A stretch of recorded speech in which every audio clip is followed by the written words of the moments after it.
Hello guys, कैसे हैं आप सब लोग। सोल हीलर की एपिसोड 31 के साथ हाजिर हूं। तो लास्ट एपिसोड के एंड पे हमने देखा था लू चेन ने अपने आप को लेवल अप कर लिया है और लेवल अप होने के बाद लू चेन अब अपने लेवल 3 पर पहुंच चुका है। बाकी के तीनों भी जल्दी से उसी रूम की तरफ आते हैं क्योंकि उन्हें वहां पर बिजलियां गिरती हुई दिखाई दे रही थी। वो लोग जैसे रूम में आते हैं तो वो आकर देखकर काफी हैरान हो जाते हैं क्योंकि वहाँ पर सामान बिखरा और टूटा हुआ होता है। उनसे कहता है मैं बस यहाँ पर प्रैक्टिस कर रहा था। तो फिर नेक्स्ट सीन में वो सारे एक टेबल के इर्द गिर्द बैठ जाते हैं और बातें कर रहे होते हैं। तो लू चेन यहाँ पर सिस्टर जोंग से कहता है मुझे उन दोनों फैमिलीज के बारे में बताओ। मैंने उन फैमिली के यंग मास्टर को मारा है और रेक को जख्मी करके बेच दिया। तो कहीं वो लोग गुस्से में यहाँ पर हम पर अटैक करने के लिए तो नहीं आए। ऐसा न हो कि मेरी वजह से जोंग फैमिली मुश्किल में पड़ जाए। लिू शेंग उसे कहता है तुम्हें सब के लिए परेशान होने की जरूरत नहीं है। मेरी लिू फैमिली में सब कुछ संभाल लिया है क्योंकि ज़ूपोई जो कि तुमसे जख्मी होकर भागता हुआ जा रहा था वो वहीं पर नीचे गिरकर मर गया। उसे भी पॉइजन दिया गया है। चाहे तुम्हारी बेलों की वजह से उसे पॉइजन मिला होगा लेकिन मेरे लिू फैमिली ने सब कुछ संभाल लिया है। तुम्हें परेशान होने की जरूरत नहीं है। सिस्टर जियान लू चेन से कहती है तुम्हें ज्यादा परेशान होने की जरूरत नहीं है क्योंकि तुम हमारी जोंग फैमिली की प्राइड के लिए फाइट कर रहे हो। इसलिए अगर तुमने किसी को मार भी दिया है तो इस बात से ज्यादा फर्क नहीं पड़ता। मैं तुम्हें पूरी सपोर्ट करूंगी। जियान उन दोनों से कहती है जोंगली और लू चेन मुझे तुम दोनों के साथ एक स्पेशल बात करनी है। लू चेन उसे कहता है हाँ क्यों नहीं सिस्टर, बताओ तुम्हें क्या बात करनी है। सिस्टर जियान उसे कहती है मो चेंग जो कि मो फैमिली से है, वी फैमिली का वी हाउ, जू फैमिली का जू लिंग लॉन्ग और जेंग फैमिली का जेंग टाओ, ये चारों ही हमारे सिटी से इस कंपटीशन में हिस्सा ले रहे हैं। जबकि इन चारों के अलावा 3 और बच्चों को भी हमने सिलेक्ट कर लिया है अपने किंग कंपटीशन के लिए। मैं चाहती हूँ कि बाकी की दोनों स्पॉट्स के ऊपर तुम दोनों जाओ, तुम दोनों भी इस कंपटीशन में हिस्सा लो।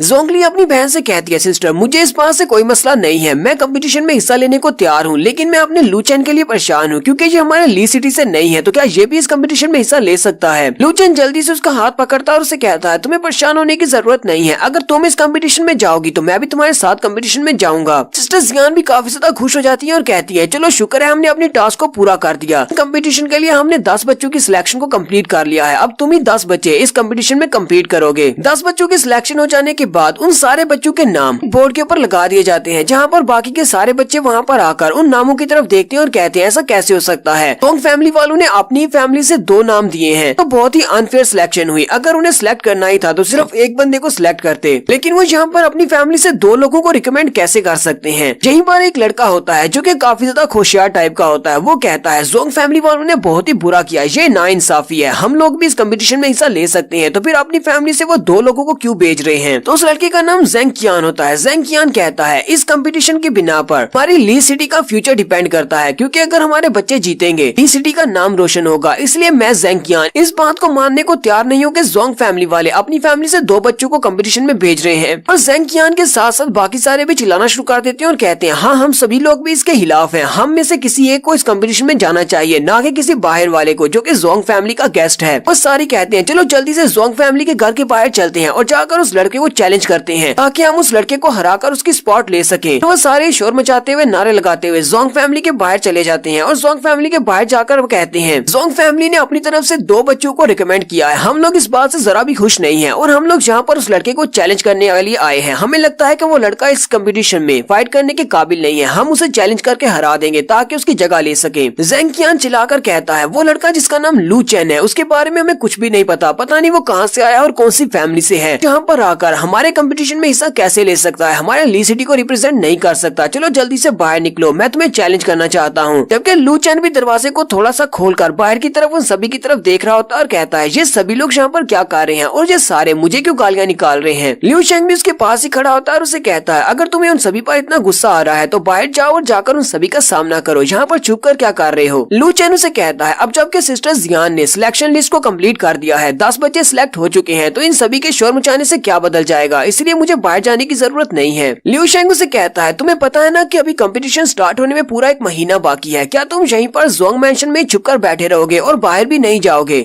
लू चेन उसे कहता है हाँ मैं पूरा महीना यहीं पर छुपकर बैठा रहूंगा ताकि कंपटीशन स्टार्ट नहीं होता। लिू शेंग उसकी बात सुनने के बाद गुस्सा हो जाता है, सोच रहा होता है ये लड़का तो वाकई में बहुत बड़ा कमीना है, तो इस लड़के को फंसाते हैं। लिू शेंग आगे बढ़ता है और लू चेन से कहता है मुझे लगता है कि तुम्हें आगे जाकर उन सभी को जाकर इस बारे में बताना चाहिए कि तुम कितने ज्यादा स्ट्रॉन्ग और पावरफुल हो और किस वजह से सिस्टर जियान ने तुम्हें सिलेक्ट किया है ली सिटी को रिप्रेजेंट करने के लिए और इस कंपटीशन में हिस्सा लेने के लिए। तो अब जल्दी भी करो और बाहर जाकर उन सभी के साथ फाइट करो। लू चेन उसे कहता है क्या मैं तुम्हें कोई बेवकूफ दिखाई देता हूँ या फिर तुम एक बेवकूफ हो, क्या तुम चाहते हो कि मैं बाहर जाकर उन सभी के साथ फाइट करूँ, वहाँ पर बहुत सारे हैं, वो तो मुझे बहुत ज्यादा पीटेंगे, क्या तुम्हें लगता है कि वो सारे अपने घर से यहाँ पर मार खाने के लिए आए हैं। लिू शेंग उसे कहता है चलो फिर ठीक है, मैं तुम्हें किंग कंपटीशन टूर्नामेंट के बारे में एक रूल बताता हूँ। यहाँ पर एक रूल है, जब तक के टूर्नामेंट शुरू नहीं हो जाता तब तक कोई और लड़का यहाँ पर आकर तुम्हें चैलेंज करता है और तुम्हें उस चैलेंज में हरा देता है तो वो तुम्हारी जगह को रिप्लेस कर सकता है, तुम्हारी जगह पर वो कंपटीशन में जाएगा, तुम बाहर हो जाओगे। लू चेन उसकी बात सुनने के बाद चिल्लाकर उसे कहता है ये क्या तुम मजाक कर रहे हो, कैसे हो सकता है, ये कैसा रूल है। अब जबकि मेरा नाम सिलेक्ट हो चुका है, ये सारे लोग क्या मुझे चैलेंज करने के लिए आए हैं ताकि ये सारे मुझसे फाइट करें, मुझे हराकर मेरी जगह पर चले जाएं। इसी वक्त बाहर से ज़ेंग क़ियान चिल्लाकर उसे कहता है लू चेन जल्दी से बाहर आओ, मैं यहाँ पर तुम्हें चैलेंज करने के लिए आया हूँ। लिu शेंग उसे कहता है तुमने सुन लिया ना, बाहर जो लड़कियां वो तुम्हें चैलेंज करने के लिए आए हैं, तुम इतने डरपोक तो नहीं हो कि यहीं पर डर कर बैठ जाओ, वो भी लड़कियों के पीछे छुपने वाले हो। तो जल्दी से बाहर जाओ और जाकर उसके चैलेंज को एक्सेप्ट करो। लू चेन उसे कहता है लगता है कि मुझे बाहर जाना ही पड़ेगा। फिर लू चेन दरवाजा खोलता है और बाहर आ जाता है और उन सभी से कहता है अच्छा मुझे बताओ कि तुम में से कौन मुझे चैलेंज करना चाहता है। ज़ेंग क़ियान जल्दी से आगे बढ़ता है और उसे कहता है मैं तुम्हें चैलेंज करना चाहता हूँ, मैं इस वक्त अपनी फाइटिंग स्पिरिट के सेकंड लेवल पर हूँ, तुम मेरे साथ फाइट कर सकते हो। लू चेन उस ज़ेंग क़ियान की तरफ देखता है और कहता है तुम्हारी कल्टीवेशन काफी लो है, तुम मेरा मुकाबला नहीं कर पाओगे, इसलिए वापस चले जाओ, मैं तुम्हारा चैलेंज एक्सेप्ट नहीं करूंगा। ज़ेंग क़ियान बहुत ज्यादा गुस्सा हो जाता है और जल्दी से अपनी फाइटिंग स्पिरिट को रिलीज करते हुए एक बड़ा सा स्नेक बना लेता है, ये उसकी फाइटिंग स्पिरिट है। वो उसे कहता है तुम तो बहुत ज्यादा एटीट्यूड वाले हो, तुम्हारे जैसे लड़के को हम लोग इस कंपटीशन में हिस्सा लेने नहीं देंगे, मैं तुम्हें अभी दिखाता हूँ कि मेरी ज़ेंग फैमिली कितनी स्ट्रॉन्ग है। वो अपनी एनर्जी से बने हुए स्नेक के साथ उसके ऊपर अटैक करता है। लू चेन उसकी फाइटिंग स्पिरिट की तरफ देखता है और कहता है तो तुम्हारे पास 20 टाइप की फाइटिंग स्पिरिट है, मैं पहले भी कई बार 20 टाइप की फाइटिंग स्पिरिट से फाइट कर चुका हूँ, लेकिन तुम्हारी इतनी स्ट्रॉन्ग नहीं है। साथ ही लू चेन अपनी बेल को रिलीज करते हुए उसके ऊपर अटैक करता है और अपनी बेल के साथ उसे उठाकर पिलर के साथ टांग देता है। बाकी के सारे भी देखकर बहुत ज्यादा हैरान हो जाते हैं। लू चेन हंसते हुए उनसे कहता है मैंने तो तुमसे पहले ही कहा था कि तुम मेरा मुकाबला करने के लायक नहीं हो, तुम मुझे नहीं हरा पाओगे। तो यहीं पर वी हाओ और ज़ेन टाओ भी होते हैं, इन दोनों का नाम भी इस कंपटीशन में है, ये दोनों भी कंपटीशन में हिस्सा लेने वाले हैं। तो ये यहाँ पर लू चेन को देखने के लिए आए हैं। उसे देखने के बाद वो कहते हैं जैसा हमें लू चेन के बारे में बताया गया था ये तो उससे काफी ज्यादा डिफरेंट है और ये काफी स्ट्रॉन्ग भी है। वी हाओ अपने दोस्त से कहता है ये बात तो ठीक है कि इस लड़के ने यहाँ पर एक लेवल 2 के फाइटिंग स्पिरिट मास्टर को बड़ी ही आसानी से हरा दिया है, लेकिन मुझे लगता है कि ये इस कंपटीशन करने के लायक नहीं है, इस कंपटीशन में नहीं होना चाहिए क्योंकि ये किसी पावरफुल बैकग्राउंड से नहीं है। वी हाओ जल्दी से आगे बढ़ता है और लू चेन से कहता है मेरा नाम वी हाओ है और मैं काफी ज्यादा स्ट्रॉन्ग हूँ। यहाँ पर ली सिटी के लिए इस कंपटीशन को जीतने की बात है तो वी हाओ अकेले ही इस कंपटीशन को हमारे ली सिटी के लिए जीत सकता है। और अगर तुम्हारे जोंग फैमिली वाले सिर्फ नंबर्स को पूरा करने के लिए मैं इस कंपटीशन में हिस्सा लेने दे रहे हैं तो मुझे लगता है कि तुम्हें अभी इस कंपटीशन से बाहर हो जाना चाहिए और किसी और लड़के को इस कंपटीशन में हिस्सा लेने देना चाहिए। लू चेन उसे कहता है क्या तुम भी यहाँ पर मुझसे फाइट करने के लिए आए हो, अगर फाइट करना चाहते हो तो ठीक है। इसके साथ ही लू चेन उसे कहता है अब मैं पहली फाइट करने के बाद काफी ज्यादा थक चुका हूँ, अगर तुम्हें मुझे चैलेंज करना है तो फिर कल आ जाना, अभी मैं रेस्ट करने के लिए जा रहा हूँ। वी हाउस की बात सुनने के बाद काफी गुस्सा हो जाता है और कहता है तुम्हारी हिम्मत कैसे हुई मेरे सामने इस तरह एरोगेंटली बात करने की। वहीं पर जितनी भी क्राउड होती है वो सारे के सारे भी नारे लगाना शुरू कर देते हैं और लू चेन से यही कह रहे होते हैं कि तुम्हें जल्दी से जल्दी इस कंपटीशन से बाहर होना होगा, तुम इस कंपटीशन के लायक नहीं हो, तुम्हारी वजह से हमारे ली सिटी का नाम खराब हो रहा है, तुम हमारे ली सिटी से भी नहीं हो। लू चेन चिल्लाकर उन सभी से कहता है बेवकूफो, मैं तुमसे पहले भी कह चुका हूँ कि इस कंपटीशन में मैं हिस्सा लेने वाला हूँ तो मैं इस कंपटीशन में जरूर जाऊंगा, तुम सभी लोग यहाँ से दफा हो जाओ। वी हाउ जल्दी से अपनी पावर्स को रिलीज करते हुए लू चेन के ऊपर अटैक कर देता है और उसे कहता है अगर तुम यहाँ पर इस कंपटीशन से विड्रॉ कर लेते हो तो फिर मैं तुम्हारी जान बख्श दूंगा। लेकिन साथ ही उसने अपनी एनर्जी को रिलीज करते हुए उसके ऊपर अटैक तो कर ही दिया है। जैसे ही उसका अटैक लू चेन के करीब पहुंचने लगता है वहीं पर सिटी लॉर्ड आ जाते हैं और अपनी पावर को यूज करते हुए उसके अटैक को डिस्पर्स कर देते हैं या ब्लॉक कर लेते हैं। ये देखकर वी हाउ और बाकी के सारे भी काफी ज्यादा घबरा जाते हैं और उसी वक्त झुक जाते हैं कि ये सिटी लॉर्ड है और सिटी लॉर्ड की इज्जत करना तो बनता है। वी हाउ भी काफी ज्यादा घबराया हुआ होता है और कहता है सिटी लॉर्ड आप यहाँ पर क्या कर रहे हैं। सिटी लॉर्ड उन सभी से कहते हैं तुम्हें यहाँ पर जोंग फैमिली के बाहर आकर इस लड़के को चैलेंज करने यहाँ पर इस लड़के को मारने की जरूरत नहीं है। बहुत ही जल्दी हम लोग एक बैंक्वेट पार्टी रखने वाले हैं, इस कंपटीशन से पहले वाली पार्टी। इस पार्टी में तुम सभी को इनवाइट किया जाता है, सभी लोग वहाँ पर आए, जो लोग भी इस लड़के को चैलेंज करना चाहते हैं वहीं पर तुम लोग इसको चैलेंज कर सकते हो। वहाँ पर जो भी एक दूसरे को हराकर उसकी जगह पर आएगा वही इस कंपटीशन में जाएगा। लू चेन उन सभी से कहता है क्या तुम सभी लोगों ने सिटी लॉर्ड की बात को सुन लिया, कंपटीशन होने तक हम सभी लोग यहाँ पर फाइट नहीं कर सकते, कोई भी मुझे चैलेंज नहीं करेगा, ठीक है अब कोई भी मेरी पोजीशन नहीं ले सकता, अब इस कंपटीशन में मैं ही जाऊंगा। साथ ही लू चेन वापस से अपनी जोंग फैमिली के अंदर चला जाता है। सिटी लॉर्ड भी देख रहे होते हैं कि ये लड़का तो काफी एटीट्यूड वाला है, जबकि वी हाउ चिल्लाकर कहता है मुझे लगता है कि ये लड़का हमसे फाइट नहीं करना चाहता क्योंकि ये काफी ज्यादा वीक है, इसी वजह से ये यहाँ से भाग गया है, ये एक बहाना बनाकर। ज़ेंग टाओ से कहता है तुम्हें यहाँ पर ज्यादा इम्पल्सिव होने की जरूरत नहीं है, जबकि सिटी लॉर्ड ने यहाँ पर आकर हमसे कह दिया है हम लोग बैंक्वेट वाले दिन इस लड़के को चैलेंज कर सकते हैं, तो फिर हमें बैंक्वेट वाले दिन का इंतजार करना होगा, उसी दिन इस लड़के को चैलेंज करेंगे और इसको हरा देंगे। इसके बाद ये लड़का खुद इस कंपटीशन से बाहर हो जाएगा, फिर हमें सिटी लॉर्ड भी नहीं रोक सकते। इस अपनी जोंग फैमिली में आ जाता है और दरवाजा बंद करके जैसे ही अंदर आता है तो वहीं पर लिू शेंग खड़ा होता है। लिू शेंग उसकी तरफ देखकर हंस रहा होता है, जबकि लिू चेन काफी ज्यादा हैरान होता है क्योंकि लिू शेंग ने तो उसे बाहर भेजा था। लिू शेंग उसे कहता है अब जबकि गवर्नर ने उन सभी के सामने ये बात कह दी है, बहुत ही जल्दी एक बैंक्वेट पार्टी होने वाली है और उसी पार्टी के दौरान ही सभी बच्चे तुम्हें चैलेंज कर सकेंगे, तो तुमने क्या सोचा है कि तुम वहाँ पर क्या करोगे।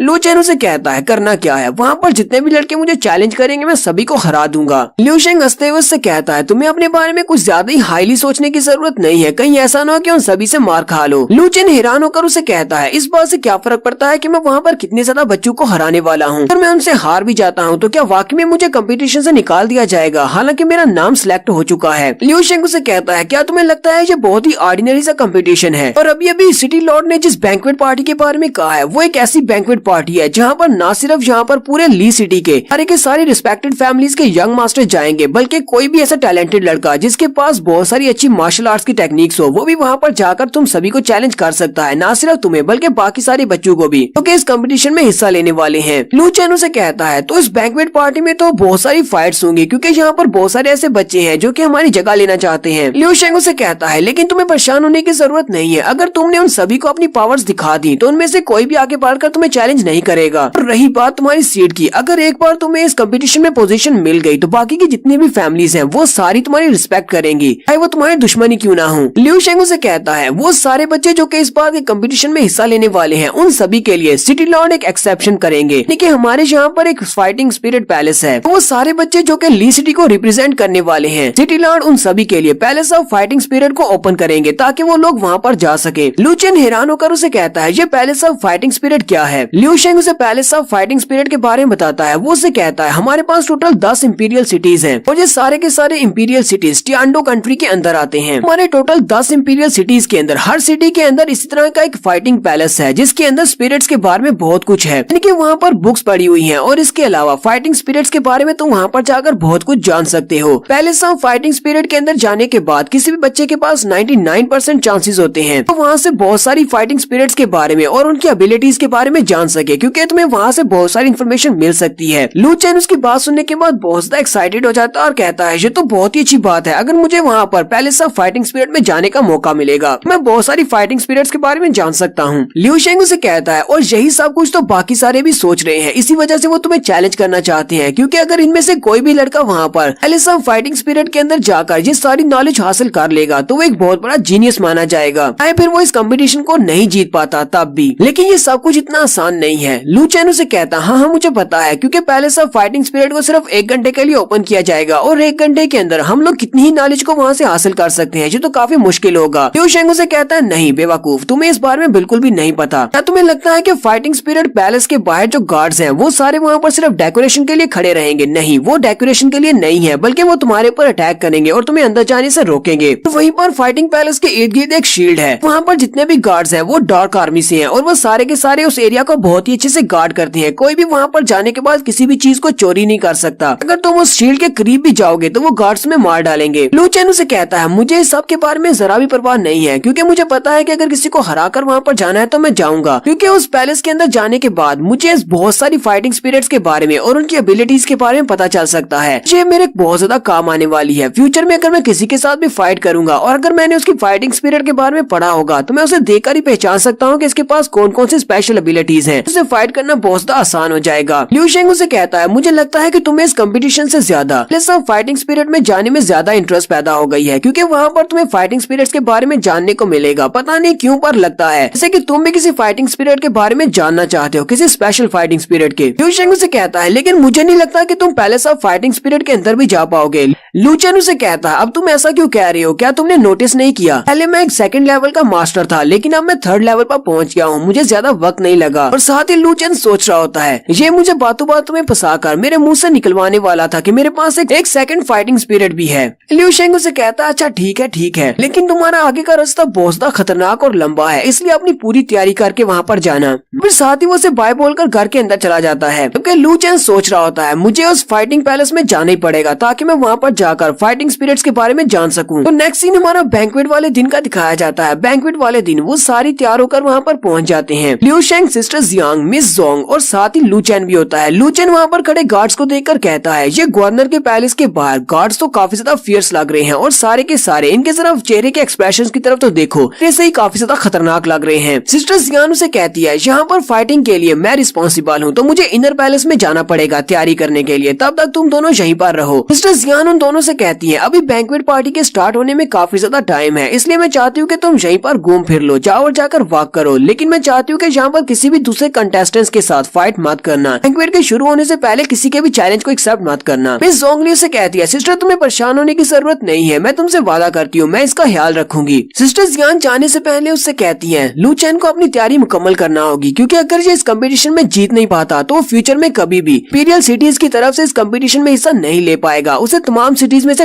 एलिमिनेट कर दिया जाएगा और वो किसी भी सिटी की तरफ से पार्टिसिपेट नहीं कर सकता। उनके वहाँ से चले जाने के बाद लूचेन मिस जोंगली का हाथ पकड़ता है और उसे कहता है तुम्हें परेशान होने की जरूरत नहीं है, सब कुछ ठीक हो जाएगा, हम दोनों एक साथ हैं। फिर वो उसका हाथ पकड़ता है और वो दोनों गैलरी में चलते हुए जा रहे होते हैं कि उसी वक्त उनके सामने वी हाओ और उसके साथ जेंग फैमिली की एक लड़की होती है। वो दोनों उनका रास्ता रोक लेते हैं और वो दोनों आपस में पहले बातें कर रहे होते हैं। वो कहते हैं कि इस बार के कंपटीशन में क्योंकि सिलेक्शन में बहुत ज्यादा अनफेयर जजमेंट हुई है कि इस बार जोंग फैमिली की हेड ने उन्हें सिलेक्शन का काम दिया गया था और उन्होंने अपनी 2 सीट्स को अपने ही बच्चों को दे दिया है। जेंग फैमिली की लड़की उसे कहती है तुमने कहा कि उनकी तरफ से एक लड़का कम्पीट कर रहा है जिसका नाम लू चैन है, मैंने इसका नाम पहले क्यों नहीं सुना, आखिर लड़का कौन है और कहाँ से यहाँ पर आया है और मुझे कहाँ पर मिलेगा। और वहीं पर वो सामने की तरफ देखते हैं लू चैन और जोंगली उन दोनों के सामने खड़े होते हैं। वो कहते हैं ये तो बहुत बड़ा कोइंसिडेंट है, अभी तो हम लोग तुम्हारे बारे में बात कर रहे थे और तुम लोग हमारे सामने खड़े हो। मिस जोंगली कहती है लगता है कि हम लोग फिर से मुश्किल में पड़ गए। वी हाओ लू चैन से कहता है अगर तुम बैंक्वेट पार्टी में किसी के चैलेंज करने के बाद हार का शर्मिंदा नहीं होना चाहते तो अभी भी तुम्हारे पास एक बहुत ही अच्छा मौका है, चुपचाप यहाँ से निकल लो। लू चैन उसे कहता है कहीं तुम पागल तो नहीं होगे, तुम इस तरह की बात कैसे कर सकते हो, मैं कंपटीशन में हिस्सा लेने के लिए यहाँ पर आया हूँ, अगर तुम्हें चैलेंज करना है तो चैलेंज करो, यहाँ पर ली सिटी के सारे जीनियस तुम्हारी तरह पागल हैं। मिस जोंगली लू चैन से कहती है लू चैन कि वी फैमिली वाले 5 फैमिलीज में से सबसे ज्यादा वीक है, लेकिन फिर भी मैं नहीं चाहती कि तुम इस लड़के के साथ यहाँ पर फाइट करो क्योंकि सिस्टर जियान ने कहा था कि हमें फाइट नहीं करनी। लू चैन कहता है अच्छा ठीक है, फिर वो उसका हाथ पकड़ता और कहता है चलो यहाँ से वापस चलते हैं। जोंगली भी चैन की सांस लेती है और कहती है चलो शुक्र है इस लड़के ने यहाँ पर फाइट नहीं की। वी हाओ फिर से उन्हें टोक देता है और लू चैन से कहता है क्या हुआ, क्या तुम डर गए हो। लू चैन जल्दी से पीछे की तरफ मुड़ता है और वी हाओ से कहता है अगर तुम मुझे चैलेंज करना चाहते हो तो फिर बैंक्वेट पार्टी का इंतजार करो, वहाँ पर मुझे चैलेंज करना, फिर देखते हैं कि कौन डरा हुआ है। वी हाओ से कहता है गवर्नर को इस बात से कोई भी फर्क नहीं पड़ता क्योंकि उन लोगों ने बैंक्वेट पार्टी से पहले ही वहाँ पर हम सभी को बता दिया था कि हम वहाँ पर आकर तुम्हें चैलेंज कर सकते हैं। इसका मतलब तो ये है कि गवर्नर भी चाहते हैं कि तुम अपनी पोजीशन से हट जाओ। लू चैन कहता है मैं भी ये चाहता हूँ कि तुम्हारे साथ अपने स्कोर्स को सेटल करूँ, अगर तुम वाकई में मुझसे मार खाना चाहते हो तो ठीक है। लू चैन जल्दी से अपनी फाइटिंग स्पिरिट को रिलीज करता है और उसे कहता है अब हारने के बाद मुझसे कंप्लेन मत करना कि मैंने तुम्हें बुली किया है। वी हाओ भी काफी गुस्सा हो जाता है और बड़ी स्पीड के साथ उसके ऊपर अटैक करने के लिए आगे बढ़ता है। वो दोनों एक दूसरे पर अटैक करने लगते हैं। उसी वक्त वहाँ पर एक जेंग टाओ की एंट्री आती है। जेंग टाओ उन दोनों के बीच आकर खड़ा हो जाता है और उनकी फाइट को रुकवा देता है और कहता है अब तुम दोनों बस करो, यहाँ पर तुम दोनों फाइट नहीं कर सकते, तुम सभी लोग यहाँ पर गवर्नर के ऑफिस में हो और गवर्नर के ऑफिस में फाइटिंग करना अलाउड नहीं। वी हाओ से कहता है यंग मास्टर जेंग मैं तुम्हारे साथ तो बहस नहीं कर सकता क्योंकि मुझे अच्छी तरह से पता है कि 5 बड़ी फैमिलीज की हेड फैमिली तुम्हारी जेंग फैमिली है, लेकिन साथ ही वी हाओ हंसते हुए कहता है पर मुझे लगता है कि यहाँ पर मैं अकेला नहीं हूँ, इस लड़के से नफरत करता है और इससे फाइट करना चाहता है। वो लोग उसके पीछे की तरफ देख रहे होते हैं क्योंकि लू चैन के पीछे मो चैंग खड़ा होता है और मो चैंग बहुत ज्यादा गुस्से में होता है क्योंकि लू चैन ने जोंगली का हाथ पकड़ा होता है और मो चैंग क्योंकि इसका फियांसे है वो ये देखते ही बहुत ज्यादा गुस्सा हो जाता है और वो चिल्लाकर कहता है जल्दी से इसका हाथ छोड़ो। मिस जोंगली भी उसकी तरफ देखती है और कहती है मैं इस लड़के को बचपन से जानती हूँ, ये हमेशा ही शांत रहता है लेकिन आज यहाँ पर ये सब कुछ देखकर इतनी ज्यादा गुस्से में है, मुझे लगता है कि मुझे जल्दी से जल्दी इसकी बात मान लेनी चाहिए, कहीं ये लू चैन को नुकसान न पहुँचाए। मो चैंग भी चिल्लाकर लू चैन से कहता है जल्दी से इसका हाथ छोड़ो, तुमने इसका हाथ नहीं छोड़ा तो उसके बाद कंप्लेन मत करना कि मैंने तुम्हें उठाकर पटक दिया। लेकिन लू चैन उसका हाथ नहीं छोड़ता और आगे खड़ा होकर कहता है जोंगली तुम्हें पसंद नहीं करती इसलिए यहाँ से चले जाओ, इसके ऊपर तुम्हारा कोई भी हक नहीं है। मो चैंग चिल्लाकर उसे कहता है मैं जोंगली को तुमसे ज्यादा अच्छे से जानता हूँ क्योंकि हम दोनों बचपन से एक दूसरे को जानते हैं और बचपन में हमारी एंगेजमेंट हुई थी, इसलिए जल्दी से इसका हाथ छोड़ दो।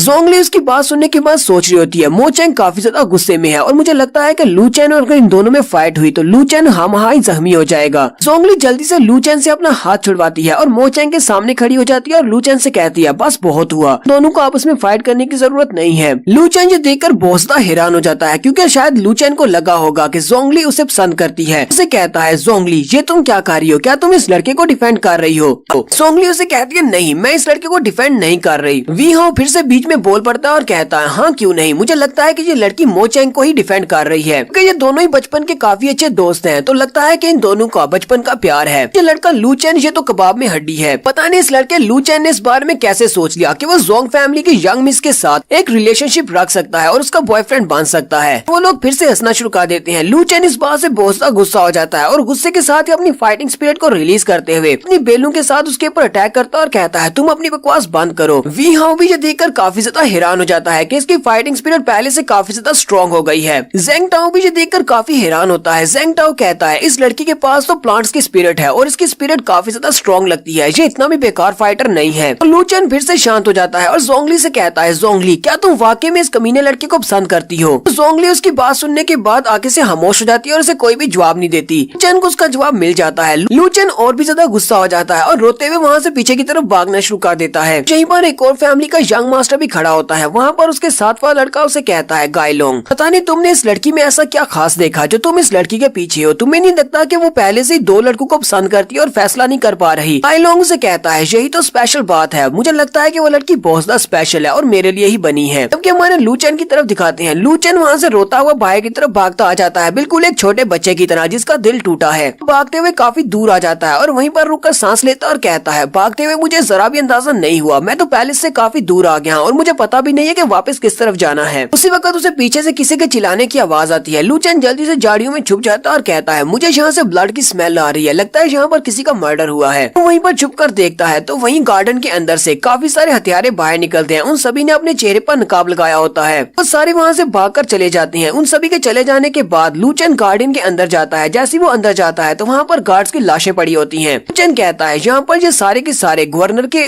गार्ड्स हैं और इन सभी को किसी ने मार दिया है। मुझे लगता है ये सारे किलर्स इस वक्त बैंक्वेट हॉल की तरफ भी जा रहे हैं। मुझे जल्दी से इनके पीछे जाना होगा ताकि मैं किसी बड़े हादसे को होने से रोक सकूं। लू चैन भागता हुआ उनके पीछे जाता है तो उसे कोई भी दिखाई नहीं देता। लू चैन कहता है वो सभी लोग यहाँ से गायब हो गए हैं, जल्दी से जल्दी उनको ढूंढना होगा। लू चैन अभी वहीं पर खड़ा होता है कि उसी वक्त उसके पीछे एक तलवार आती है। वही उसके सर के पीछे अपनी तलवार रखता है और उसे कहता है तुम यहाँ पर इस पैलेस के हिस्से में क्या कर रहे हो? तुम यहाँ पर अलाउड नहीं हो। उसके पीछे एक लड़की खड़ी होती है जो कि कमांडर है डार्क गार्ड्स की और उसका नाम ली रियो टोंग है। लू चैन उसे देखते ही मुस्कुराते हुए कहता है सिस्टर मुझे लगता है कि तुमने गलत बंदे को पकड़ लिया है, तो यहाँ पर रास्ता भटक गया हूँ। यहीं पर एक दूसरा कमांडर भी अपने सोल्जर्स के साथ आ जाता है और वो उसे कहता है कमांडर इस लड़के को मेरे हवाले कर दो, मैं इस लड़के को अपने साथ ले जाता हूँ और जाकर इसे वाटर डंजन के अंदर बंद कर देता हूँ। लू चैन उन सभी की तरफ देखते ही समझ जाता है। लू चैन कहता है इन्हीं की बॉडी के अंदर से वही ब्रेथ की स्मेल आ रही है और साथ ही इनके पास से ब्लड की स्मेल भी आ रही है। मुझे लगता है कि इन्हीं लोगों ने उन सारे गार्ड्स को मारा है। मुझे अपना निकाब उतार कर यहाँ पर गार्ड्स बनकर आ गए हैं। कमांडर लियो से कहती है कमांडर शान आप तो वहाँ पर मेन पैलेस की रखवाली कर रहे थे, तो फिर आप यहाँ पर क्या कर रहे हैं? ये एरिया तो मेरे अंडर आता है। कमांडर शान जल्दी से अपने पास से एक टोकन निकालता है और उसे दिखाते हुए कहता है अरे हेड ने हमें नए ऑर्डर्स दिए हैं क्योंकि इनर पैलेस में पावर की काफी ज्यादा कमी है। उन्होंने ऑर्डर दिए हैं कि तुम वहाँ पर जल्दी से अपने सोल्जर्स को लेकर जाओ और इनर पैलेस को प्रोटेक्ट करो। और वो कमांडर ली को वहाँ से जाने का कहता है, लेकिन कमांडर ली जहाँ से जाने से तैयार नहीं है क्योंकि वो अपनी ड्यूटी को अच्छे से निभा रही है। लू चैन कमांडर ली की तरफ देखता और कहता है मुझे लगता है कि ये वाली सिस्टर काफी अच्छी है और कमांडर शैन का यहाँ पर कोई ना कोई प्लान जरूर है, इस वजह से इसने डार्क गार्ड्स को भी मार दिया है। मुझे कोई ना कोई तरीका ढूंढना पड़ेगा। सिस्टर को यानी कमांडर ली को उस बारे में बताना होगा कि इन लोगों ने वहाँ पर गार्डन में काफी सारे लोगों को मार दिया है। कमांडर शान अपने सोल्जर से कहते हैं तुम में से कोई आगे बढ़ो, इस लड़की को पकड़ो और इसे मार डालो। लू चैन उसे कहता है कहीं तुम पागल तो नहीं हो गए, तुम मुझे यहाँ पर मरवाना चाहते हो जबकि मैं इस टूर्नामेंट का एक कम्पिटिटर हूँ। मैं तो बस रास्ता भटक गया था और यहाँ पर आ गया हूँ। कमांडर शान उसे कहते हैं बैंक्वेट पार्टी तो मेन हॉल में हो रही है और मेन हॉल जहाँ से काफी दूर है। नहीं लगता कि तुम सिर्फ रास्ता भटक कर यहाँ तक आ पहुँचे हो, तुम तो एक स्पाई हो, हमें तुम्हें यहीं पर मार देना चाहिए। लू चैन उस कमांडर ली से कहता है सिस्टर प्लीज मेरा यकीन करो, मैं यहाँ पर रास्ता भटक कर आया हूँ, मैं कोई स्पाई नहीं हूँ। रास्ता भटकने के बाद यहाँ पर गार्डन के पास आया था, वहीं पर गार्डन के पास मैंने छुप कर देखा काफी सारे असैसिन्स थे, उन्होंने डार्क गार्ड्स को मार दिया, काफी सारे गार्ड्स की लाशें पड़ी हुई थी। फिर वो सभी लोग वहाँ से भाग गए। उन सभी असैसिन्स का पीछा करते हुए यहाँ तक पहुँचा और यहाँ पर तुम सभी लोग मुझे मिल गए। कमांडर लियो से कहती है तुम कह रहे हो कि हमारे डार्क गार्ड्स को किसी ने मार दिया है, क्या तुम्हें जरा भी इस बात का अंदाजा है? अगर तुम्हारी ये बात झूठ निकली तो तुम्हारे साथ क्या होगा? मैं खुद तुम्हारा सर काट दूंगी। लू चैन उसे कहता है सिस्टर मैं झूठ नहीं बोल रहा, वहाँ पर गार्डन के अंदर काफी सारे गार्ड्स की लाशें पड़ी हैं, उनको अभी अभी मारा गया है। कमांडर शान चिल्लाकर उसे कहते हैं ये किस किस्म की बकवास कर रहा है। अपने सोल्जर से कहता है जल्दी से आगे बढ़ो और इस लड़के को मार डालो। कमांडर लियो से कहती है तुम्हें जल्दबाजी किस बात की है? बहुत जल्दी बैंक्वेट हॉल में पार्टी स्टार्ट होने वाली है, मुझे इस मैटर को खुद ही देखना पड़ेगा। वाकई में किसी ने हमारे गार्ड्स को मारा है तो इसका मतलब कोई ना कोई यहाँ पर हमारे पैलेस में घुस चुका है। कमांडर ली लू चेन से कहती है चलो ठीक है, अपनी बात को साबित करो, मुझे रास्ता बताओ, किस तरफ तुमने गार्ड्स की लाशें देखी हैं। कमांडर शान भी हंसते हुए लू चेन से कहती है हाँ क्यों नहीं, हमें रास्ता बताओ, अगर वहाँ पर हमें डेड बॉडीज नहीं मिली उसके बाद हम लोग तुम्हें एक जासूस मानेंगे और तुम्हें वहीं पर मार डालेंगे, तुम्हें मुझसे कोई भी नहीं बचा सकता। कमांडर शान और उसके सोल्जर भी उनके साथ साथ ही चल पड़ते हैं। लू चेन उनको रास्ता बता रहा होता है, वो उनसे कहता है यहीं पर थोड़ा सा आगे जाने पर एक गार्डन है। जैसे वो लोग वहाँ पर पहुँचते हैं लू चेन बहुत हैरान हो जाता है क्योंकि वहाँ पर गार्डन की वाल ही नहीं होती। लू चेन हैरान होकर कहता है यहाँ पर तो गार्डन का दरवाजा था और यहाँ पर काफी सारे बैम्बू ट्रीज भी थे, वो पता नहीं कहाँ पर चले गए। वहाँ पर पहुँचने के बाद जब उन्हें कोई भी गार्डन और डेड बॉडीज नहीं दिखती तो कमांडर शान चिल्लाकर कहते हैं इस लड़के ने हमसे झूठ बोला है, चलो जल्दी से इसको पकड़ो और यहीं पर मार डालो। उनके सोल्जर्स जैसे ही आगे बढ़ने लगते हैं चेन को मारने के लिए, लियो से कहती है यहीं पर रुको। कमांडर शान भी काफी ज्यादा हैरान हो जाते हैं। कमांडर लियो से कहती है हम लोग यहाँ पर आए और यहाँ पर आने के बाद हमने अभी तक किसी भी चीज को चेक नहीं किया, मुझे इस बात की समझ नहीं आ रही कि इस छोटे बच्चे को तुम कब से मारने की कोशिश क्यों कर रहे हो, कब से तुम कह रहे हो कि इस लड़के को मार डालो। तो ये कोई स्पाई भी है तो फिर ये इतनी बड़ी बात नहीं है, ये तो काफी वीक स्पाई है। और रही बात इस लड़के को मारने की, इस एरिया की इंचार्ज मैं हूँ तो ये फैसला मैं करूंगी कि इस लड़के को जिंदा रखना है या मारना है। कमांडर शान उसकी बात सुनने के बाद काफी गुस्सा होता है लेकिन वो कुछ कर नहीं सकता। लू चेन भी इसी बारे में सोच रहा होता है। लू चेन कहता है व्हाइट क्लाउड सिटी की उस अंडरग्राउंड टनल के अंदर रास्ते काफी ज्यादा मुड़े चुड़े हुए थे, फिर भी मैंने सारे के सारे रास्ते को याद रखा। पर काफी सारी टनल्स थी लेकिन यहाँ पर इस छोटे से पैलेस के अंदर मैं रास्ते को कैसे भूल सकता हूँ। मुझे याद है यहीं पर वो गार्डन था, पर कुछ ना कुछ तो गड़बड़ है, लगता है किसी ने यहाँ पर भ्रम पैदा किया है। लू चेन सिस्टर ली से कहता है सिस्टर ली मुझे लगता है कि हमें यहीं पर ढूंढना चाहिए, वो सारी डेड बॉडीज यहीं पर कहीं पर छुपाई गई होंगी। जब मैंने देखा था तब यहाँ पर एक गार्डन था और सारी लाशें यहीं पर पड़ी थी। सिस्टर लियो से कहती है अगर मैं यहाँ पर ढूंढना शुरू करूँ और तुम यहाँ से भाग जाओ तो फिर क्या होगा। लू चेन उसे कहता है ऐसा कैसे हो सकता है, मैं यहाँ से कैसे भागूंगा। सिस्टर लियो से कहती है तो ठीक है हम लोग यहाँ पर ढूंढना शुरू करते हैं, अगर हमें यहाँ पर कुछ भी नहीं मिला और मुझे पता चला कि तुमने मुझसे झूठ बोला है तो मैं तुम्हें पर्सनली जेल में डाल कर आऊंगी जहाँ पर तुम सारी जिंदगी सड़ोगे। वो दोनों ही वहाँ पर चीजों को टटोल कर ढूंढना शुरू करते हैं। वो लोग वहाँ पर ढूंढ रहे हैं कि वहाँ पर उन्हें कोई ऐसी चीज मिल जाए यहाँ पर कोई केव मिल जाए जिसके अंदर वो लाशें हों। कमांडर शान कहता है बहुत ही जल्दी बैंक्वेट पार्टी स्टार्ट होने वाली है, मेरे पास इन सभी के लिए टाइम नहीं है। वो अपने सोल्जर से कहता है अभी करो। उसके पीछे जो उसका सोल्जर होता है वो अपनी पावर्स को यूज करते हुए लू चेन और मिस ली के पीछे पावर्स को यूज करते हुए एक भ्रम वाला मैजिक क्रिएट करता है, जबकि सिस्टर ली को वहीं पर पत्थरों के पास ब्लड के ड्रॉप्स दिखाई देते हैं। वो कहती है ये तो ब्लड है, लगता है कि इस लड़के ने कम्प्लीटली झूठ नहीं बोला था, यहाँ पर किसी का मर्डर तो जरूर हुआ है। वो भी उसी सारे ब्लड की तरफ ही देख रही होती है कि उसी वक्त लू चेन उसे कहता है सिस्टर जल्दी से पीछे की तरफ देखो। वो उसे कहती है अब क्या हो गया, अब तुमने क्या ढूंढ लिया। लू चेन पीछे वाली दीवार की तरफ देख रहा होता है। वो उसे कहता है जरा पीछे देखो, ये दीवार पहले यहाँ पर नहीं थी, हम लोग तो यहाँ पर ट्रैप हो गए हैं। ये देखकर लू चेन काफी ज्यादा डर जाता है और वो भागते हुए जाकर सिस्टर ली के पीछे छुप जाता है। वो उसे कहती है तुम इतने ज्यादा डर क्यों रहे हो, तुमने तो कहा था कि तुम यहाँ पर कंपटीशन में हिस्सा लेने के लिए आए हो, तुम इतने ही डरपोक हो तो फिर कंपटीशन में जाकर क्या करोगे। सिस्टर ली भागती हुई दीवार के पास जाती है और कहती है पता नहीं अचानक से ये दीवार कहाँ से आ गई। लाकर कमांडर शान से कहती है कमांडर शान ये दीवार कहाँ से आई। वो उसे कहते हैं लगता है कि तुमने किसी मैकेनिज्म को टच किया है जिससे ये दीवार यहाँ पर अचानक से निकल आई है, लगता है कि तुम्ही ने किसी मैकेनिज्म के बटन को दबाया होगा। साथ ही कमांडर शान उसे कहते हैं हम लोग किसी को ढूंढ कर लाते हैं जो तुम्हारी हेल्प कर सके, और वो अपने सोल्जर्स को लेकर वहाँ से चला जाता है। लू चेन सोच रहा होता है ये तो यहाँ से चला गया, मुझे लगता है कि इसने जानबूझकर हमें यहाँ पर ट्रैप किया है कि हम लोग यहाँ से बाहर ना निकल सके, इसका कोई ना कोई प्लान तो जरूर है। लू चेन कहता है मुझे लगता है कि कमांडर शान और कमांडर ली के दरमियान में रिलेशनशिप कुछ ज्यादा अच्छा नहीं है और उसका अपना प्लान होगा, इसी वजह से उसने इसको भी यहाँ पर ट्रैप किया है, मुझे इससे बात करनी चाहिए। लू चेन सिस्टर ली से कहता है सिस्टर ली क्या तुम इस दीवार को तोड़ नहीं सकती। सिस्टर ली उसे कहती है जल्दी से पीछे हट जाओ, मैं अपनी पावर्स को यूज करते हुए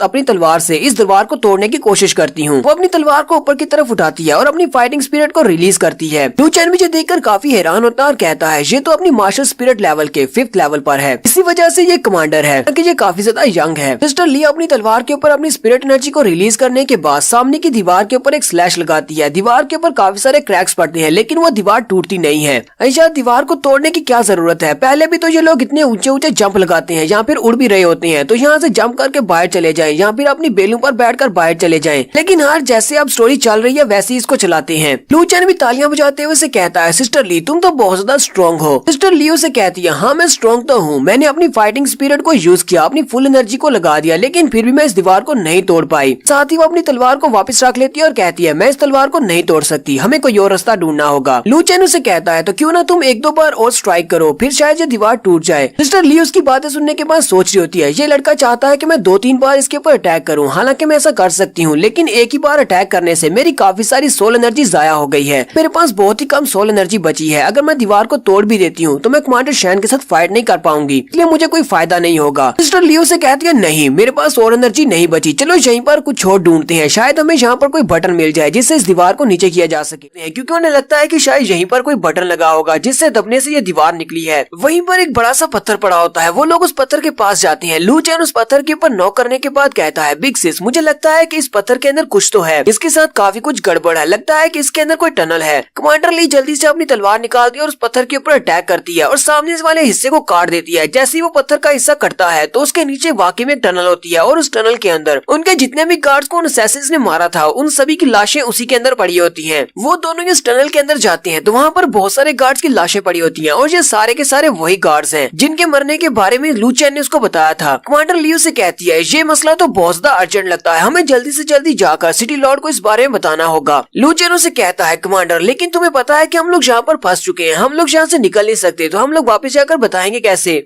कमांडर ली उसकी बात सुनने के बाद कहती है हाँ ये बात तो ठीक है, हम लोगों को पहले कमांडर शैन ने यहाँ पर एक दीवार के पीछे ट्रैप कर दिया और उसके बाद हमें यहाँ पर इतनी सारे गार्ड्स की लाशें मिल रही हैं। मुझे लगता है कि ये मामला कोई इतना सिंपल नहीं है, चलो जल्दी से यहाँ पर कुछ और ढूंढते हैं, शायद हमें यहाँ से बाहर निकलने का कोई और रास्ता भी मिल जाए। फिर वो दोनों ही उसी टनल के रास्ते आगे चलना शुरू करते हैं। लू चैन उसके पीछे पीछे चल रहा होता है कि उसी वक्त वो उसके साथ टकरा जाता है। वो उसे कहता है बिग सिस तुम यहाँ पर रुक क्यों गई। कमांडर लियो से कहती है मैं इसलिए रुकी हूँ क्योंकि सामने का रास्ता खत्म हो चुका है, हम लोग बस यहीं तक आ सकते थे, ये टनल तो यहाँ पर आकर खत्म हो गई है। लू चैन उसे कहता है गवर्नर के जितने भी गार्ड्स हैं वो सारे के सारे काफी ज्यादा स्ट्रॉन्ग और स्पेशली स्किल्ड हैं, तो ये सारे असैसिन्स जिनने इन सारे गार्ड्स को मारा है वो यहाँ तक पहुँचे कैसे होंगे। मुझे लगता है कि वो लोग भी इसी टनल के रास्ते यहाँ तक पहुँचे हैं, तो इस टनल के अंदर कोई ना कोई और सीक्रेट रास्ता तो होना चाहिए। कमांडर लियो से कहती है यहाँ पर जितने ज्यादा गार्ड्स की लाशें पड़ी है इन सभी को देखकर तो लगता है कि असैसिन्स भी काफी ज्यादा होंगे, कि इतने सारे गार्ड्स को एक साथ मारने के लिए उन्हें काफी सारे लोगों की जरूरत पड़ी होगी और इस वक्त वो पैलेस के अंदर है। लू चैन भी उसकी बात सुनने के बाद सोच रहा होता है हाँ अगर इतने ज्यादा असैसिन्स यहाँ तक पहुँचे हैं तो वो जरूर इसी टनल के रास्ते से यहाँ पर आए होंगे, यहाँ पर कोई ना कोई सीक्रेट रास्ता जरूर होना चाहिए। कमांडर ली भी उसे कहती है अब जबकि बहुत सारे असैसिन्स यहाँ पर हैं इस पैलेस के अंदर और वो कुछ भी कर सकते हैं, इसलिए मुझे नहीं लगता कि हम लोग यहाँ पर ज्यादा देर तक रुक सकते हैं, मुझे जल्दी से जल्दी बाहर जाना होगा और सिटी लॉर्ड को इस बारे में इन्फॉर्म करना होगा ताकि बहुत सारे लोगों की जान बचाई जा सके। उसी वक्त लू चैन वहीं पर खड़े खड़े अपनी स्पिरिचुअल एनर्जी को रिलीज करता है और अपनी स्पिरिट को यूज करते हुए अपनी बेलू को बाहर निकालता है। कमांडर ली भी देखकर काफी ज्यादा हैरान होती है और कहती है लगता है कि ये लड़का यहाँ पर अपनी बैटल स्पिरिट को यूज करते हुए यहाँ पर इस केव को चेक करने वाला है ताकि इसे यहाँ पर कोई रास्ता मिल जाए। हालांकि ये लड़का सिर्फ एक 3rd लेवल का मास्टर स्पिरिट मास्टर है, लेकिन फिर भी इसके पास काफी सारी स्पिरिट एनर्जी है। तो लू चैन अपनी बेलों को आगे की तरफ भेजता है, वो बेलें वहीं पर उस पूरी टनल को चेक करती हैं, वो उसके साथ टकरा रही होती हैं। वहीं पर लू चैन को एक रास्ता मिलता है। लू चैन को पता चलता है कि एक पत्थर के पीछे एक रास्ता है। लू चैन अपनी बेल के साथ उसके ऊपर अटैक करता है तो वो पत्थर टूट जाते हैं। वहीं पर नीचे से उसे सीढ़ियां मिलती हैं जहाँ पर रास्ता आगे की तरफ जाता है। तो वो दोनों वहीं पर खड़े होकर उस रास्ते की तरफ देख रहे होते हैं और सोच रहे होते हैं क्या हमें इस रास्ते से नीचे जाना चाहिए या नहीं। लू चैन उसे कहता है मुझे लगता है कि हमें यहाँ से नीचे जाना चाहिए, शायद हमें यहाँ से बाहर निकलने का कोई रास्ता मिल जाए या फिर हम लोग उस जगह पर पहुँच जाए जहाँ से ये सारे असैसिन्स यहाँ पर आए हैं। तो फिर वो दोनों फैसला करते हैं कि हम लोग नीचे जाएंगे और वो दोनों जैसी सीढ़ियाँ उतरकर नीचे की तरफ जा रहे होते हैं तो सामने से बहुत ही तेज हवा चल रही होती है और उसी तेज हवा की वजह से उनकी मिसाल भी बुझ जाती है। जैसे वो थोड़े से सीढ़ियाँ उतरकर नीचे आते हैं उनके पीछे वाला दरवाजा अपने आप बंद हो जाता है। लू चैन भागता हुआ दरवाजे की तरफ बढ़ता है ताकि उसे खोल सके, लेकिन वो दरवाजा बंद हो चुका है और वो उसको खोल नहीं सकते। लू चैन कहता है मुझे लगता है कि इस दरवाजे को सिर्फ बाहर से ही ओपन किया जा सकता है क्योंकि अंदर वाली साइड पर इसको खोलने का कोई भी बटन नहीं है। अब तो हमारे पास पीछे जाने का कोई भी रास्ता नहीं बचा, हमें सिर्फ आगे जाना होगा। सिस्टर जियान फिर से अपनी मिसाल को जला लेती है और उसे कहती है हमारे गवर्नर की पैलेस की सिक्योरिटी का मसला है और मैं एक कमांडर हूँ और ऊपर से तुमसे मेरा लेवल काफी हाई है, इसलिए मैं आगे आगे रहूंगी, तुम मेरे पीछे रहना, लेकिन ऑन गार्ड रहना, कोई पीछे से अटैक न करने पाए। लू चैन उसे कहता है ठीक है सिस्टर तुम आगे चलो। कमांडर ली उसकी आगे आगे चल रही होती है और वहाँ पर बहुत ही ठंडी हवा चल रही होती है। कमांडर ली उसे कहती है तुम्हें नहीं लगता कि यहाँ पर बहुत ही ज्यादा सर्दी होती जा रही है, मुझे काफी ठंड लग रही है। लू चैन उसे कहता हाँ मुझे भी लग रही है। लू चैन उसे कहता मैंने इसे कह तो दिया कि मुझे भी काफी ज्यादा ठंड महसूस हो रही है, लेकिन असल बात तो ये है जब मैं यहाँ पर एंटर हुआ था उस वक्त मुझे थोड़ी बहुत ठंड लगी थी क्योंकि यहाँ पर काफी ठंडी हवा चल रही है, लेकिन मेरी ब्लैक डिवॉरिंग स्पिरिट ने उस सारी ठंडी हवा को अपने अंदर एब्जॉर्ब कर लिया है, इसी वजह से मुझे इतनी ज्यादा ठंड महसूस नहीं हो रही। लेकिन कमांडर ली की हालत काफी ज्यादा खराब हो चुकी है क्योंकि उसने उस दीवार के ऊपर अटैक करते वक्त अपनी काफी सारी स्पिरिट एनर्जी को जाया कर दिया था और इस वक्त इसके पास इतनी ज्यादा सोल पावर नहीं है कि ये इस ठंड के खिलाफ अपनी बॉडी को गर्म रख सके और इसकी हालत काफी ज्यादा खराब हो चुकी है और मुझे लगता है कि बहुत ही जल्दी ये गिर जाएगी और ऐसा ही होता है। सिस्टर ली को जब काफी ज्यादा ठंड महसूस होती है तो उसे बुखार हो जाता है और वो वहीं पर नीचे गिर जाती है। लू चेन जल्दी से आगे बढ़ता है और उसे सहारा देते हुए संभाल लेता है और उसे कहता है तुम्हें क्या हुआ, लगता है कि तुम्हें बहुत ज्यादा ठंड लग गई है। कमांडर ली उसे कहती है हाँ मुझे पता है कि मुझे ठंड लगी है, इसी वजह से मैं यहाँ पर गिरी हूँ। मैं चाहती हूँ कि तुम आगे चले जाओ और जाकर गवर्नर पैलेस को इस बारे में इन्फॉर्म करो, मैं तुम्हारे पीछे पीछे आ जाऊंगी।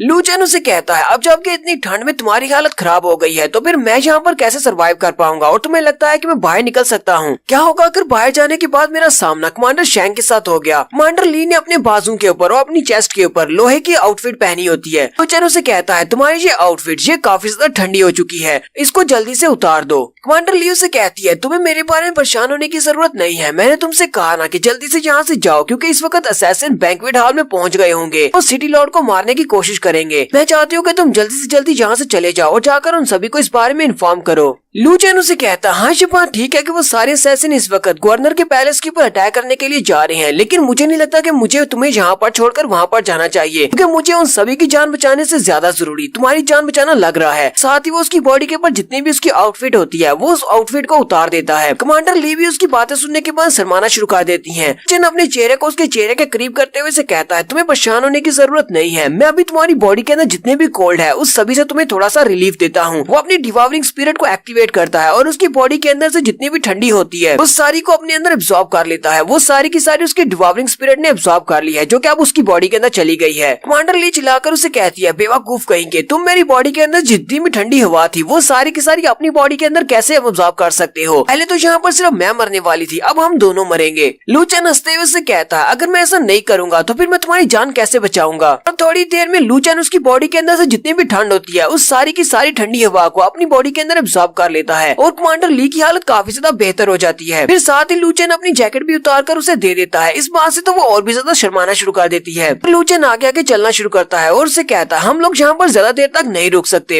इसलिए हमें जल्दी से जल्दी यहाँ से निकलना होगा। लेकिन जैसे लू चेन थोड़ा सा आगे चलता है उसे बहुत ज्यादा ठंड महसूस होती है और वो वहीं पर बैठ कर चिल्लाना शुरू कर देता है। सिस्टर ली जल्दी से आगे बढ़ती है और उसे कहती है तुम्हें क्या हुआ, क्या तुम्हें बहुत ज्यादा ठंड लग रही है? लू चेन भी इसी बारे में सोच रहा होता है। लू चेन कहता है मैंने यहाँ पर इसकी बॉडी के अंदर से जितने भी कोल्ड थी उस सभी को अपनी बॉडी में एब्जॉर्ब कर लिया है और मैंने अपने ऊपर जरा भी कंट्रोल नहीं किया। लगता है कि मैंने कुछ ज्यादा ही ठंड को अपनी बॉडी में एब्जॉर्ब कर लिया है और मैं इसको कंट्रोल नहीं कर पा रहा। लू चेन उठने की कोशिश करता है तो वो फिर से वहीं पर गिर जाता है। कमांडर ली उसके लिए बहुत ज्यादा परेशान होती है और उसे कहती है जरा अपने आप को संभालो, तुम चल पाओगी या नहीं? लेकिन लू चेन तो वहीं पर बेहोश हो जाता है और उसका गला और उसका चेहरा भी वो बहुत ज्यादा ठंडा हो जाता है। उसके चेहरे पर बर्फ चढ़ रही होती है। लू चेन कहता है मेरी गर्दन फ्रीज होती जा रही है, ये सब कुछ उस ठंडी हवा को अपनी बॉडी के अंदर एब्जॉर्ब करने की वजह से हुआ है। कमांडर ली कहती है इस लड़के ने ये सब कुछ मेरे लिए किया, मेरी जान बचाने के लिए इसने मेरी बॉडी के अंदर से जितने भी ठंडी हवा थी उस सारी को अपनी बॉडी में एब्जॉर्ब कर लिया है, मैं इसे यहाँ पर मरने के लिए कैसे छोड़ सकती हूँ? फिर साथ ही वो उसे अपने कंधों पर उठा लेती है और कहती है अगर हम दोनों यहीं पर रुके रहे तो मुझे लगता है कि हम दोनों यहीं पर ठंड से मारे जाएंगे, मुझे जल्दी से यहाँ से लेकर निकलना होगा। तो उसे अपने कंधों पर उठाकर आगे चलना शुरू करती है। जबकि लू चेन अपने माइंड के अंदर बैठा अपनी उस डिवावरिंग स्पिरिट के अंदर उसने जितनी भी ठंडी हवा को एब्जॉर्ब किया था उसको रिफाइन करने की कोशिश कर रहा है। लू चेन कहता है मैं इसको इतनी आसानी से रिफाइन नहीं कर पाऊंगा क्योंकि ये कोई स्पिरिट एनर्जी नहीं है बल्कि ये तो सिर्फ एक ठंडी हवा है, ये तो मेरी स्पिरिट को अंदर से डिस्ट्रॉय कर रही है और मुझे लगता है कि इस वक्त मैं सिस्टर ली की हालत में हूँ। थोड़ी देर फोकस करने के बाद वो अपनी फाइटिंग स्पिरिट से कहता है इस सारी की सारी ठंडी हवा को अपने अंदर एब्जॉर्ब कर लो, इसको अपनी स्ट्रेंथ का हिस्सा बना लो। कमांडर ली भी चलते चलते एक बड़े से हाल में पहुंच जाती है। वहाँ पर एक बहुत बड़ा खाल होता है। कमांडर ली सामने की तरफ देखती है और कहती है लगता है कि हम लोग बाहर निकल आए। लेकिन कमांडर ली उस सामने वाली जगह को देखकर बहुत ज्यादा हैरान हो जाती है। कमांडर ली कहती है यहाँ पर बहुत ज्यादा ठंडी हवा चल रही है, इसके अलावा यहाँ पर 4 मकबरे भी हैं। मेरे मास्टर ने एक बार मुझे बताया था कि हमारे यहाँ पर ली सिटी में 5 इवल स्पिरिट मास्टर्स हैं जो कि काफी ज्यादा पावरफुल हैं और उन सभी को इस तरह की जगह बहुत ज्यादा पसंद है जो कि काफी ज्यादा ठंडी भी हो। कमांडर ली बहुत ज्यादा हैरान होती है और सोच रही होती है कहीं ऐसा तो नहीं कि ये उन्हीं की जगह है, मुझे लगता है कि ये उनका बेस है उन्हीं इवल स्पिरिट मास्टर्स का। उसी वक्त उसे सामने से किसी के चलने की आवाज आती है। कमांडर ली लू चेन को अपने साथ लेकर जल्दी से जंप करते हुए ऊपर एक जगह पर चली जाती है जहाँ पर दीवार में काफी सारे होल होते हैं और उन सारे होल्स के अंदर एक एक कॉफिन रखा होता है और उन सारे कॉफिन के अंदर लाशें पड़ी हुई हैं। कमांडर ली जल्दी से कॉफिन के पास जाकर छुप जाती है और वहीं से नीचे की तरफ देखती है कि अब नीचे कौन निकलने वाला है, क्या वाकई में यहाँ पर कोई इवल स्पिरिट मास्टर है, यहाँ पर कोई और आने वाला है। तो यहाँ पर नीचे एक एक इवल मास्टर को दिखाते हैं जो कि अपनी चेयर के ऊपर बैठा होता है जो एक बड़े से तख्ते पर रखी होती है और उसके नीचे 4 ज़ॉम्बीज होते हैं। उन ज़ॉम्बीज ने उसकी बड़ी सी चेयर को उठा रखा होता है और उनके चेहरे के ऊपर चार्म्स लगे होते हैं जैसे कि इसी इवल मास्टर ने इन चारों डेड बॉडीज को कंट्रोल किया हुआ है। वो उसकी चेयर को उठाकर वहाँ पर सेंटर में लेकर आते हैं, लेकिन जैसे वो लोग वहाँ पर सेंटर की तरफ जा रहे होते हैं उसी वक्त उनके ऊपर बॉम्ब्स गिरते हैं और वहाँ पर एक जबरदस्त धमाका होता है। तो इवल स्पिरिट मास्टर भी जल्दी से जंप करते हुए अपनी कुर्सी से नीचे आ जाता है और कहता है, बूढ़े खूसट कहेंगे तो तुम अभी तक जिंदा हो, मुझे तो लगा था कि तुम मर चुके होगे। यहाँ पर दूसरा इवल स्पिरिट मास्टर भी आ जाता है। दूसरा इवल मास्टर उसे कहता है, बेवकूफ कहेंगे, हाँ मैं अभी तक जिंदा हूँ और वैसे भी तुम मेरे इन छोटे छोटे बेबीज के साथ कहाँ पर मरने वाले हो, ये तो सिर्फ खिलौने हैं। तुम्हारे ये बेवकूफ खिलौने जो कि जिंदा लाशें हैं किसी भी काम के नहीं है, ये तो मेरे बॉम्ब्स के सामने भी नहीं टिक सकते। और यहीं पर एक और तीसरी फाइटिंग मास्टर को भी दिखाते हैं। ये भी एक इवल मास्टर है जो कि अपने कलीन के ऊपर उड़ती हुई आती है। वो उनसे कहती है, मैं तुम दोनों को काफी अरसे के बाद देख रही हूँ, मैंने तुम लोगों को काफी ज्यादा मिस किया। वो दोनों उसे देखकर काफी ज्यादा हैरान होते हैं और चिल्लाकर उसे कहते हैं, गुई जी तुम भी अभी तक जिंदा हो, लाओसी कहाँ पर है, क्या वो भी अभी तक जिंदा है? गुईजी उनसे कहती है, लाओसी तो कब का यहाँ से चला गया, वो तो इस वक्त गवर्नर के पैलेस में गया है और वहाँ पर जाकर ड्यूटी कर रहा है उनके सर्वेंट के तौर पर। गवर्नर को इस बारे में नहीं पता कि लाओसी इस वक्त उसके पैलेस में मौजूद है। बॉम्ब्स वाला बुड्ढा उसे कहता है, क्या यहाँ पर कोई मजाक हो रहा है? लास्ट टाइम हम पांचों ने मिलकर उनके ऊपर अटैक करने की कोशिश की थी, लेकिन हम लोग उस स्पिरिट पैलेस के दरवाजे तक भी नहीं पहुँच सके थे। और हुआ क्या था, हम पांचों में से जो हमारा लीडर था वो ली सिटी के सिटी लॉर्ड के हाथों मारा गया था। मुझे तो इस बात पर यकीन नहीं हो रहा कि लाओसी अचानक से पैलेस के अंदर कैसे जा सकता है। उसने उन सारे गार्ड्स को बेवकूफ कैसे बना दिया, जबकि हम पांचों मिलकर उनको बेवकूफ नहीं बना सके। कमांडर ली उन सभी की बातें सुनने के बाद काफी ज्यादा हैरान होती है और कहती है, मुझे तो लगा था कि मास्टर ने सिर्फ एक कहानी सुनाई है, लेकिन ये तो वाकई में जिंदा है, ये तो वाकई में वही 5 डेविल मास्टर्स हैं। लू चेन भी आगे बढ़ता है और उसे कहता है, तुम कौन सी लेजेंडरी कहानी के बारे में बता रही हो? लू चेन जैसे ही उसके करीब होता है कमांडर ली शर्माना शुरू कर देती है और उसे कहती है, तो तुम जाग गए, मुझे तो लगा था कि तुम काफी देर तक बेहोश रहोगे, पता नहीं ये अचानक से इतना ज्यादा शर्मा क्यों रही है, वो तो सिर्फ एक 12 साल का बच्चा है। लू चेन उसे कहता है, मैं बिल्कुल ठीक हूँ, मेरी बॉडी के अंदर जितनी भी कोल्डनेस थी वो सारी की सारी खत्म हो गई है, अब मैं बिल्कुल ठीक हूँ। लू चेन सोच रहा होता है, चलो ये तो अच्छा है कि मेरे पास मेरी डिवावरिंग फाइटिंग स्पिरिट है, मैंने अपनी डिवावरिंग फाइटिंग स्पिरिट के साथ मेरी बॉडी के अंदर जितनी भी कोल्डनेस थी उस सभी को एब्जॉर्ब कर लिया और आदि को रिंस कर दिया है। हालांकि मेरे इंटरनल ऑर्गन्स डैमेज हो चुके हैं, लेकिन फिर भी ये काफी अच्छा है कि मैंने सारी कोल्डनेस को भगा दिया।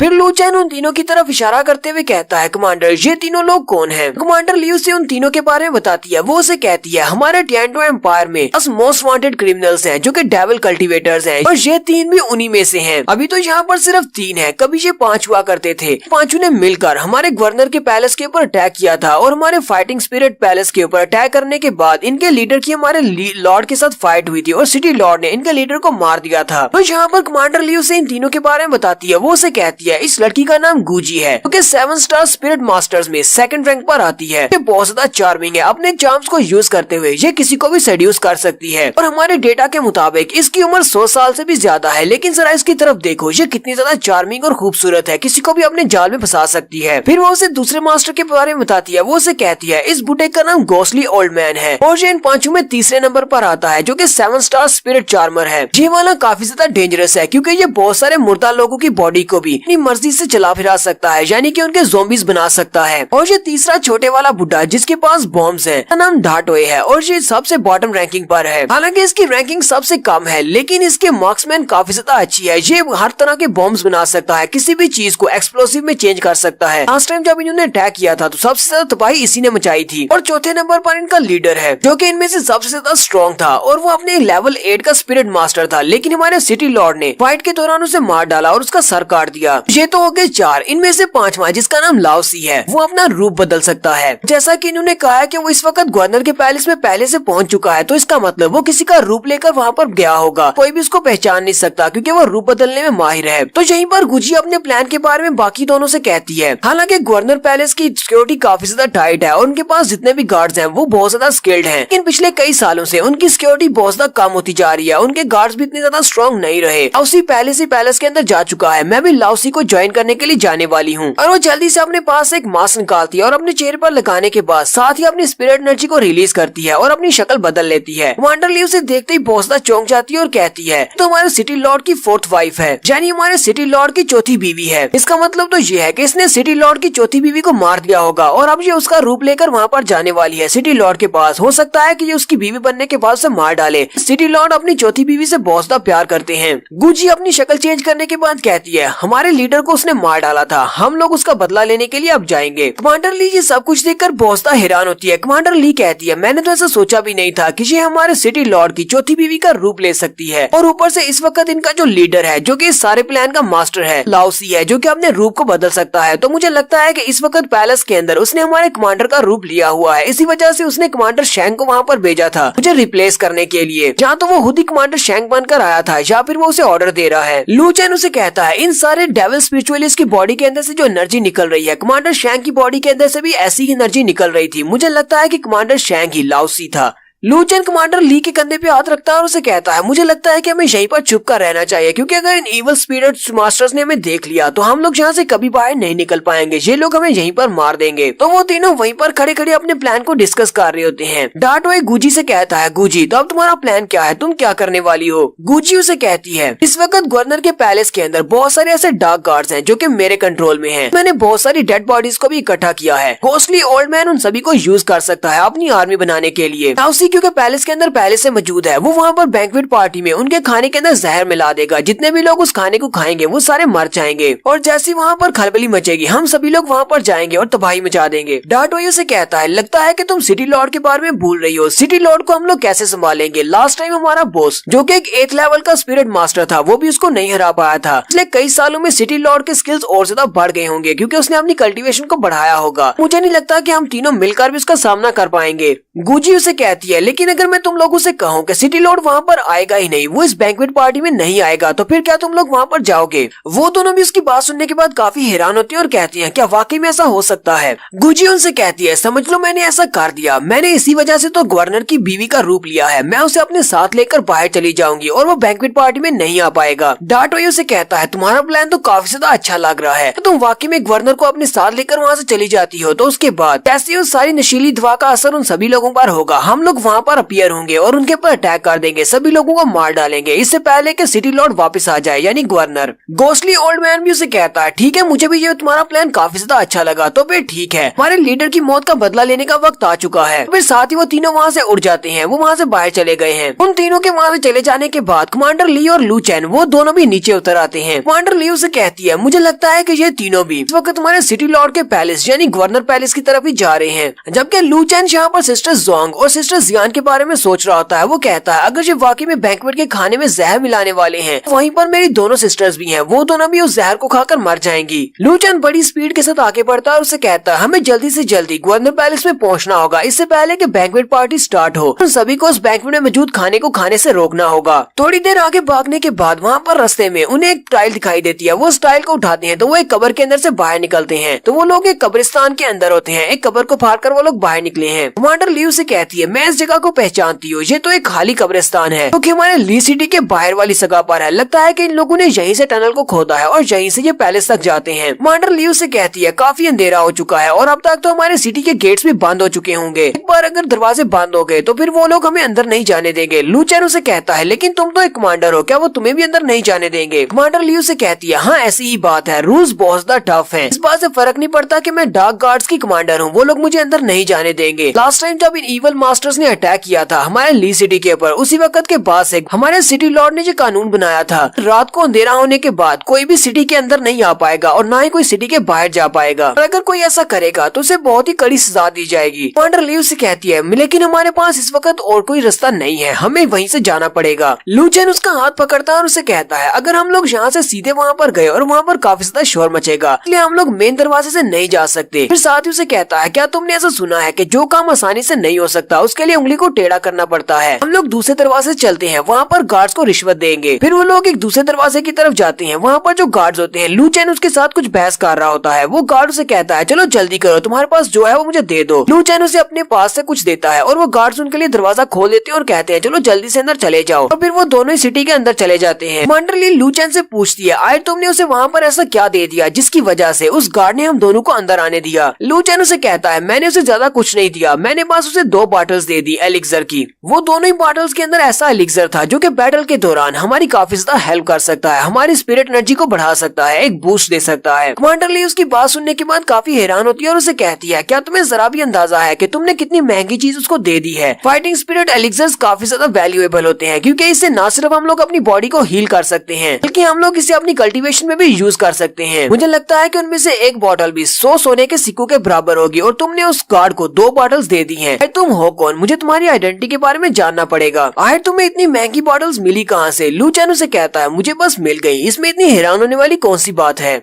ली उसे कहती है तुम्हारी बैकग्राउंड काफी ज्यादा मिस्टीरियस है, एक बार हम लोग यहाँ के सारे मसले को निपटा लें, उसके बाद मुझे तुम्हें इन्वेस्टिगेट करना होगा कि तुम कहाँ से आए हो और तुम कौन सी फैमिली से हो, और अब से मैं तुम्हारे ऊपर बहुत ही क्लोज आई रखूंगी। वो लू चैन से बात करने के बाद जैसे ही थोड़ा सा आगे बढ़ती है वो फिर से चक्कर खाकर नीचे गिर जाती है। लू चैन जल्दी से आगे बढ़ता है, उसे सहारा देते हुए कहता है तुम्हें क्या हुआ? तुम्हारा चेहरा फिर से पीला पड़ रहा है, लगता है कि अभी तक तुम्हारा बुखार उतरा नहीं। कमांडर ली उसे कहती है हाँ मुझे पता है कि मेरी बॉडी अभी भी बहुत ज्यादा वीक है, लेकिन हमें जल्दी से जल्दी पैलेस के अंदर जाना होगा और बैंक्वेट में सभी लोगों को इस बारे में बताना होगा कि इवल मास्टर्स यहाँ पर अटैक करने के लिए आने वाले हैं। लेकिन जैसे ही वो थोड़ा सा आगे बढ़ती है लू चैन अपनी पावर्स को यूज करते हुए अपनी बेलू को निकालता है और उसके हाथ पांव वहीं पर बांध देता है। वो चिल्लाकर उसे कहती है ये तुम क्या कर रहे हो? साथ ही लू चैन उसकी बॉडी के साथ लगे हुए उसके कमांडर के बैज को भी ले लेता है और उसे कहता है ये बैज मैं अपने पास रखने वाला हूँ। वो चिल्लाकर उसे कहती है मेरा बैज मुझे वापस करो। लू चैन उसे कहता है मुझे पता है कि 5 इवल मास्टर्स यहाँ पर आ चुके हैं और हो सकता है कि वो इस वक्त पैलेस के अंदर मौजूद हों। वो काफी ज्यादा स्ट्रॉन्ग है, तुम जिस हालत में हो अगर इस हालत में उनसे फाइट करने के लिए जाओगी तो तुम बिला वजह मारी जाओगी क्योंकि तुम बहुत ज्यादा वीक हो, मैं तुम्हें मरता हुआ नहीं देख सकता। जल्दी से वो अपना हाथ आगे बढ़ाता है और अपनी स्पिरिट एनर्जी को यूज करते हुए उसके गले के करीब कुछ करता है, वो वहीं पर बेहोश हो जाती है। वो उसे कहता है मुझे लगता है कि तुम्हें कुछ आराम करना चाहिए, बाकी सब कुछ मुझ पर छोड़ दो। कमांडर ली उसे कहती है नहीं मुझे यहाँ पर बेहोश नहीं होना, मुझे ये सब कुछ करना है, मैं कमांडर हूँ। साथ ही वो बेहोश हो जाती है। लू चैन उसे उठाता है और एक गली के पास ले जाता है, वहीं पर वो गली के साथ टेक लगाकर उसे बिठा देता है और वहीं पर एक बड़ा सा टोकरा पड़ा होता है। वो उस टोकरे के साथ उसकी बॉडी को वहीं पर हाइड कर देता है और उसे कहता है तुम यहीं पर रेस्ट करो, बाकी सब मुझ पर छोड़ दो, मैं सब कुछ संभाल लूंगा। तो लू चैन उसे वहाँ पर बिठाने के बाद सीधा उस मेन हॉल की तरफ जाता है जहाँ पर बैंक्वेट पार्टी होने वाली है। वहीं पर बाहर 2 गार्ड्स खड़े होते हैं। वो उसे कहते हैं तुम यहाँ पर कहाँ पर चले आ रहे हो? वो उसे वहीं पर रोक लेते हैं। लेकिन लू चैन उन्हें कहता है मैं भी यहाँ पर एक पार्टिसिपेंट हूँ, इस बार के कंपटीशन में मैं हिस्सा ले रहा हूँ। लेकिन वो उसे अंदर नहीं जाने देते। वो उसे कहते हैं बैंक्वेट पार्टी तो पहले से शुरू हो चुकी है, तुम्हें अंदर नहीं जाने दिया जाएगा। लू चैन जल्दी से अपने पास एक कमांडर का बैच निकालता है और उसे कहता है ये जरा इस बैच की तरफ देखो, ये कमांडर ली का बैच है, तुम लोग मुझे रोक नहीं सकते, मुझे अंदर जाना है। लेकिन वो गार्ड्स उसकी बात नहीं सुनते और अपना भाला उसके सामने करते हुए कहते हैं हम तुम्हें अंदर नहीं जाने दे सकते, अगर तुमने एक भी कदम आगे बढ़ाया तो हम लोग तुम्हें यहीं पर मार डालेंगे।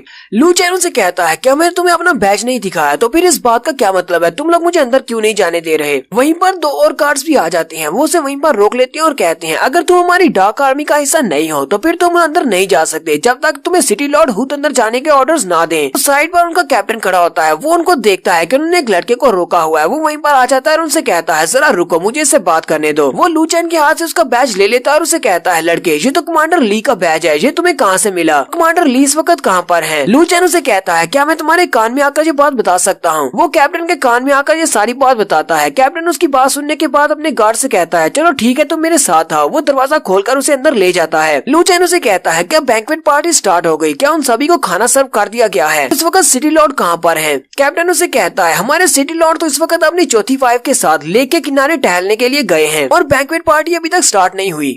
लू चैन उसे कहता है तो हमारे पास काफी वक्त है, चलो मैं तुम्हें सारी बात बताता हूँ। वो उसे कहता है हमारे ऊपर कोई अटैक करने वाला है, तो इस वक्त हमारे सिटी लॉर्ड और बैंक्वेट पार्टी में सभी लोगों को मारने वाला है। मैं चाहता हूँ कि तुम किचन में जाओ और जाकर हर एक चीज को चेक करो, स्पेशली खाने को। मैं चाहता हूँ कि किसी को भी वो खाना खाने मत देना क्योंकि उसके अंदर पॉइजन मिला हुआ है। तो वो उसे कहता है मैं तो सिर्फ एक छोटा सा कैप्टन हूँ, तुम्हें लगता है कि मैं ये सब कुछ कर पाऊंगा? कोई भी मेरे ऑर्डर्स को फॉलो नहीं करेगा। लू चेन उसे कहता है कमांडर ली का बैज अब तुम्हारे पास है, अब यहाँ के कमांडर तुम हो। इस बैज को दिखाकर तुम किसी से भी कोई भी बात मनवा सकते हो। अब जल्दी से जाओ, जैसा मैंने तुमसे कहा वैसे ही करो। मैं बैंक्वेट पार्टी की तरफ जा रहा हूँ, जाके सभी को इस बारे में बता सकूं यहाँ पर क्या होने वाला है। और फिर साथ ही लू चेन बड़ी स्पीड से वहाँ से चला जाता है और कहता है अब बाकी सब तुम्हें संभालना है। तो नेक्स्ट सीन हमारा बैंक्वेट हॉल का दिखाया जाता है। बैंक्वेट हॉल के अंदर सिटी लॉर्ड तो नहीं आए बल्कि उनका बेटा ली टियान वहीं पर बैठा होता है। बाकी के सारे कंटेस्टेंट्स भी वहीं पर होते हैं और वो सारे लड़के जो कि यहाँ पर लू चेन को चैलेंज करने के लिए आए हैं वो सारे भी यहीं पर हैं। यंग मास्टर ली टियान अपने नौकर से कहता है मेरे डैड कहाँ पर है, सिटी लॉर्ड यहाँ पर पहुँचे क्यों नहीं? तो नौकर उनसे कहता है जितनी इन्फॉर्मेशन मेरे पास है उसके मुताबिक आपके डैड अपनी चौथी वाइफ को लेकर लेक के किनारे घूमने के लिए गए हैं। ली टियान भी काफी ज्यादा गुस्सा होता है और कहता है पता नहीं मेरे डैड को समझ नहीं आती, इस वक्त यहाँ पर एक बैंक्वेट पार्टी चल रही है, उनका यहाँ पर होना बहुत ज्यादा जरूरी था क्योंकि यहाँ पर काफी बड़ी बड़ी फैमिलीज आई हुई हैं और बहुत सारी ऐसी एरिस्टोक्रेट फैमिलीज हैं जो कि उन्हें यहाँ पर देखना चाहती हैं। तो वो नौकर उसे कहता है यंग मास्टर मुझे लगता है कि आपके डैड टाइम पर नहीं पहुँच पाएंगे, इसलिए इस क्वालिफाइंग टेस्ट को आपको ही कंप्लीट करना पड़ेगा। जल्दी से इस बैंक्वेट पार्टी को स्टार्ट करते हैं और जो बच्चे एक दूसरे को चैलेंज करना चाहते हैं उनको चैलेंज करने दें। फिर उनके रिजल्ट्स आने तक सिटी लॉर्ड भी वापस आ जाएंगे। यंग मास्टर से कहता है चलो फिर ठीक है इसको स्टार्ट करवाओ। तो वो नौकर उन सभी के सेंटर में जाकर खड़ा हो जाता है और उन सभी से कहता है जैसा कि हम सभी को पता है कि हमारे नौजवान जो कि इस कंपटीशन में हिस्सा लेने वाले हैं वो फ्यूचर में एक लीडर बनेंगे अपनी अपनी फैमिली के। हमारे लिए जो किंग सिटी कंपटीशन बहुत ज्यादा इम्पोर्टेंट है। इस बार हमारे ली सिटी का भविष्य इसी कंपटीशन पर डिपेंड करता है क्योंकि पिछले कई सालों से सिटी इस कंपटीशन में नहीं जीत पाया। हालांकि यहाँ पर 10 बच्चों की सिलेक्शन हो चुकी है जो कि इस कंपटीशन में हिस्सा लेने वाले हैं, लेकिन आप में से अगर कोई भी इस बात के लिए राजी नहीं है और किसी लड़के को चैलेंज करना चाहता है और उसकी पोस्ट पर फाइट करना चाहता है तो वो यहाँ पर आकर चैलेंज कर सकता है। वो सर्वेंट वहीं पर अपनी पावर्स को रिलीज करता है। वो सारे के सारे उसकी पावर्स को देखकर काफी हैरान होते हैं। सिस्टर जियान कहती है सिटी लॉर्ड के नौकर भी काफी ज्यादा हाई कल्टीवेशन वाले हैं, इस नौकर की कल्टीवेशन 7th लेवल पर है, यानी कि ये काफी ज्यादा स्ट्रॉन्ग है। ली टियान उन सभी से कहता है जैसे कि आप सभी को इन रूल्स के बारे में पता है कि हमारे 10 लड़के जिनको कंपटीशन के लिए चूज किया जाता है उन सभी को फाइटिंग पैलेस के अंदर जाने का मौका मिलता है, वो भी सिर्फ 1 घंटे के लिए। लेकिन अब जबकि सिटी लॉर्ड यहाँ पर नहीं है तो मैं रूल में कुछ चेंजिंग करना चाहता हूँ। सिटी लॉर्ड के यंग मास्टर होने के नाते तुम लोगों को फाइटिंग स्पिरिट पैलेस में 1 घंटे के लिए जो भेजा जाता है मैं उसको कैंसिल कर रहा हूँ। वो सारे ये बात सुनकर चिल्लाना शुरू कर देते हैं और कहते हैं क्या तुम वाकई में सीरियस हो, तुम ऐसा कैसे कर सकते हो? अगर हमें फाइटिंग पैलेस में जाने का मौका नहीं मिलेगा तो फिर इस कंपटीशन का फायदा ही क्या है, हम इस कंपटीशन में हिस्सा क्यों लेंगे? ली टियान उन सभी से कहता है तुम सभी को हैरान या परेशान होने की जरूरत नहीं है, मैं तुम्हें 1 घंटे की बजाय 3 घंटे का टाइम देने वाला हूँ और इस बार के रूल्स भी बिल्कुल पहले जैसे ही हैं। फाइटिंग स्पिरिट पैलेस में तुम्हें 3 घंटे बिताने को मिलेंगे और यहाँ पर अगर तुम लोग इन 10 बच्चों को चैलेंज करना चाहते हो तो यही मौका है, चैलेंज कर सकते हो। तो ली टियान जैसे ही अपनी बात को खत्म करता है तो वहाँ पर एक लड़का खड़ा होता है जिसका नाम बी चैन होता है। वो कहता है मेरा नाम बी चैन है और मैं अपनी फाइटिंग स्पिरिट के 3rd लेवल पर हूँ, मैं लू चैन को चैलेंज करता हूँ। उसके साथ साथ जितने भी वहाँ पर लड़के होते हैं वो सारे चिल्ला कर कहना शुरू कर देते हैं हाँ हम सभी लोग लू चैन को चैलेंज करना चाहते हैं। तो बाकी के लोगों को कोई भी चैलेंज नहीं करना चाहता, सिर्फ और सिर्फ लू चैन को ही चैलेंज करना चाह रहे हैं। जैसे वो सारे लड़के चैलेंज के लिए कहते हैं लू चैन तो यहाँ पर है ही नहीं। टियान अपने नौकर से कहता है जोंग फैमिली वाले कर क्या रहे हैं, उनका ये लड़का लू चैन वो कहाँ पर है, वो इन सभी के चैलेंज को एक्सेप्ट क्यों नहीं कर रहा? सिस्टर जियान जोंग से पूछती है लू चैन कहाँ पर है? जोंग उसे कहती है मुझे नहीं पता, लास्ट टाइम जब मैं स्मो चैंग के साथ थी उस वक्त वो काफी ज्यादा गुस्सा हो गया था और रोते हुए वहाँ से भाग गया था, ये सारी मेरी गलती है, मुझे उसके साथ रहना चाहिए था। वहीं पर एक लड़का होता है वो हंसना शुरू कर देता है और कहता है अब तुम्हारा वो जीनियस कहाँ पर है जिसको तुमने कंपटीशन के लिए अनाउंस किया है? वो इतना ज्यादा डरा हुआ है कि वो यहाँ पर आना ही नहीं चाहता। उसी वक्त दरवाजा खुलता है और लू चैन अंदर आ जाता है। लू चैन कहता है प्लीज मुझे माफ करना, मैं भटक गया था। लू चैन जैसे वहाँ पर आता है तो वो लड़का बी चैन उसे कहता है मेरा नाम बी चैन है और मैं 3rd लेवल का स्पिरिट मास्टर हूँ, मैं तुम्हें चैलेंज करता हूँ। लू चैन उसकी तरफ देखकर उसे कहता है अच्छा ठीक है, तुम्हारा बहुत बहुत शुक्रिया। तो सारे भी ये बात सुन के काफी हैरान हो जाते हैं क्योंकि उन्हें तो लगा था ये उससे फाइट करने वाला है। सिस्टर जोंगली भी भागती हुई लू चैन के पास आती है और कहती है तुम कहाँ पर चले गए थे, मैं तुम्हारे लिए कितनी ज्यादा परेशान थी, मुझे लगा शायद तुम्हारे साथ कुछ हो गया होगा। साथ ही वो रोना शुरू कर देती है और उसे कहती है मुझे लगा शायद तुम मुझे छोड़कर चले गए हो और तुमने मुझे बाय भी नहीं बोला। लू चैन उसका हाथ पकड़ता है और उसे कहता है जोंगली तुम्हें परेशान होने की जरूरत नहीं है और ना ही रोने की, मैं तुम्हें इस तरह छोड़कर नहीं जाने वाला, मैं तो बस अपना रास्ता भटक गया था। बी चैन बहुत ज्यादा गुस्सा होता है और कहता है मैं यहाँ पर तुम्हें फाइट के लिए चैलेंज कर रहा हूँ और तुम यहाँ पर रोमांस लड़ा रहे हो। और अब बड़ी स्पीड के साथ लू चैन के ऊपर अटैक करने के लिए आगे बढ़ता है और कहता है मैं तुम्हें मार डालूंगा। लेकिन लू चैन वहीं पर खड़े खड़े अपनी फाइटिंग स्पिरिट को रिलीज करता है और अपनी बेल के साथ उसे पीछे की तरफ धकेल देता है। तो यहीं पर वो लड़का भी बैठा है जिसका नाम गायलोंग है, जी क्लैन का यंग मास्टर है, उसका मास्टर भी उसके साथ ही बैठा था वो अपने मास्टर से कहता है, मास्टर ये लड़का कौन है, क्योंकि ज़ोंग फैमिली की सेकंड लड़की के पास इतना करीब खड़ा है। उसका मास्टर से कहता है, गाइलांग जरा अपनी तरफ देखो तो सही, तुम इस लड़के की वजह से कितने जेलस हो रहे हो। जब तुम ली सिटी में नहीं थे तब मैंने तुमसे कहा था, तो तुमने कहा था कि तुम्हें लड़कियों में जरा भी इंटरेस्ट नहीं है। लू चेन जैसे उस लड़के के ऊपर अटैक करके उसको हराता है, वहाँ पर जो बाकी के लड़के खड़े होते हैं वो भी उसे कहना शुरू करते हैं। एक उसे कहता है, मेरा नाम लू फेंग है, मैं भी 3 स्टार का फाइटिंग मास्टर हूँ, मैं तुम्हें चैलेंज करता हूँ। एक उसे कहता है, मेरा नाम वैन वैन है और मैं भी तुम्हें चैलेंज करता हूँ। लू चेन में उन सभी के पास उनके काफी हैरान होता है और कहता है, क्या तुम सभी ने देख नहीं लिया कि मैंने यहाँ पर एक को हरा दिया है, तो तुम सभी लोग भी मुझसे हारोगे, क्या तुम सभी लोगों को मुझे लाजमी चैलेंज करना है। लू चेन उन सभी से कहता है, मेरे पास एक बहुत ही इंपॉर्टेंट बात है जो मैं तुम सभी को बताना चाहता हूँ, अगर तुम्हारे पास टाइम है तो मैं तुम्हें बताता हूँ। तो वी हाउस की बात को काटते हुए कहता है, लगता है कि तुम इन सभी के साथ कम्पीट करने से बहुत ज्यादा डर रहे हो, इसी वजह से तुम आगे से बहाने बना रहे हो, और अगर तुम्हें फाइट करने से इतना ज्यादा डर लग रहा है तो मुझे लगता है कि ज़ोंग फैमिली वालों ने एक बहुत ही बड़ा गलत फैसला किया है तुम्हें इस बार के कंपटीशन में एक सीट देकर। तुम तो सिर्फ एक कचरे और कचरे के अलावा कुछ भी नहीं हो, तुम्हें कचरे नहीं है तो साबित करो, यहाँ पर सभी के चैलेंज को एक्सेप्ट करो।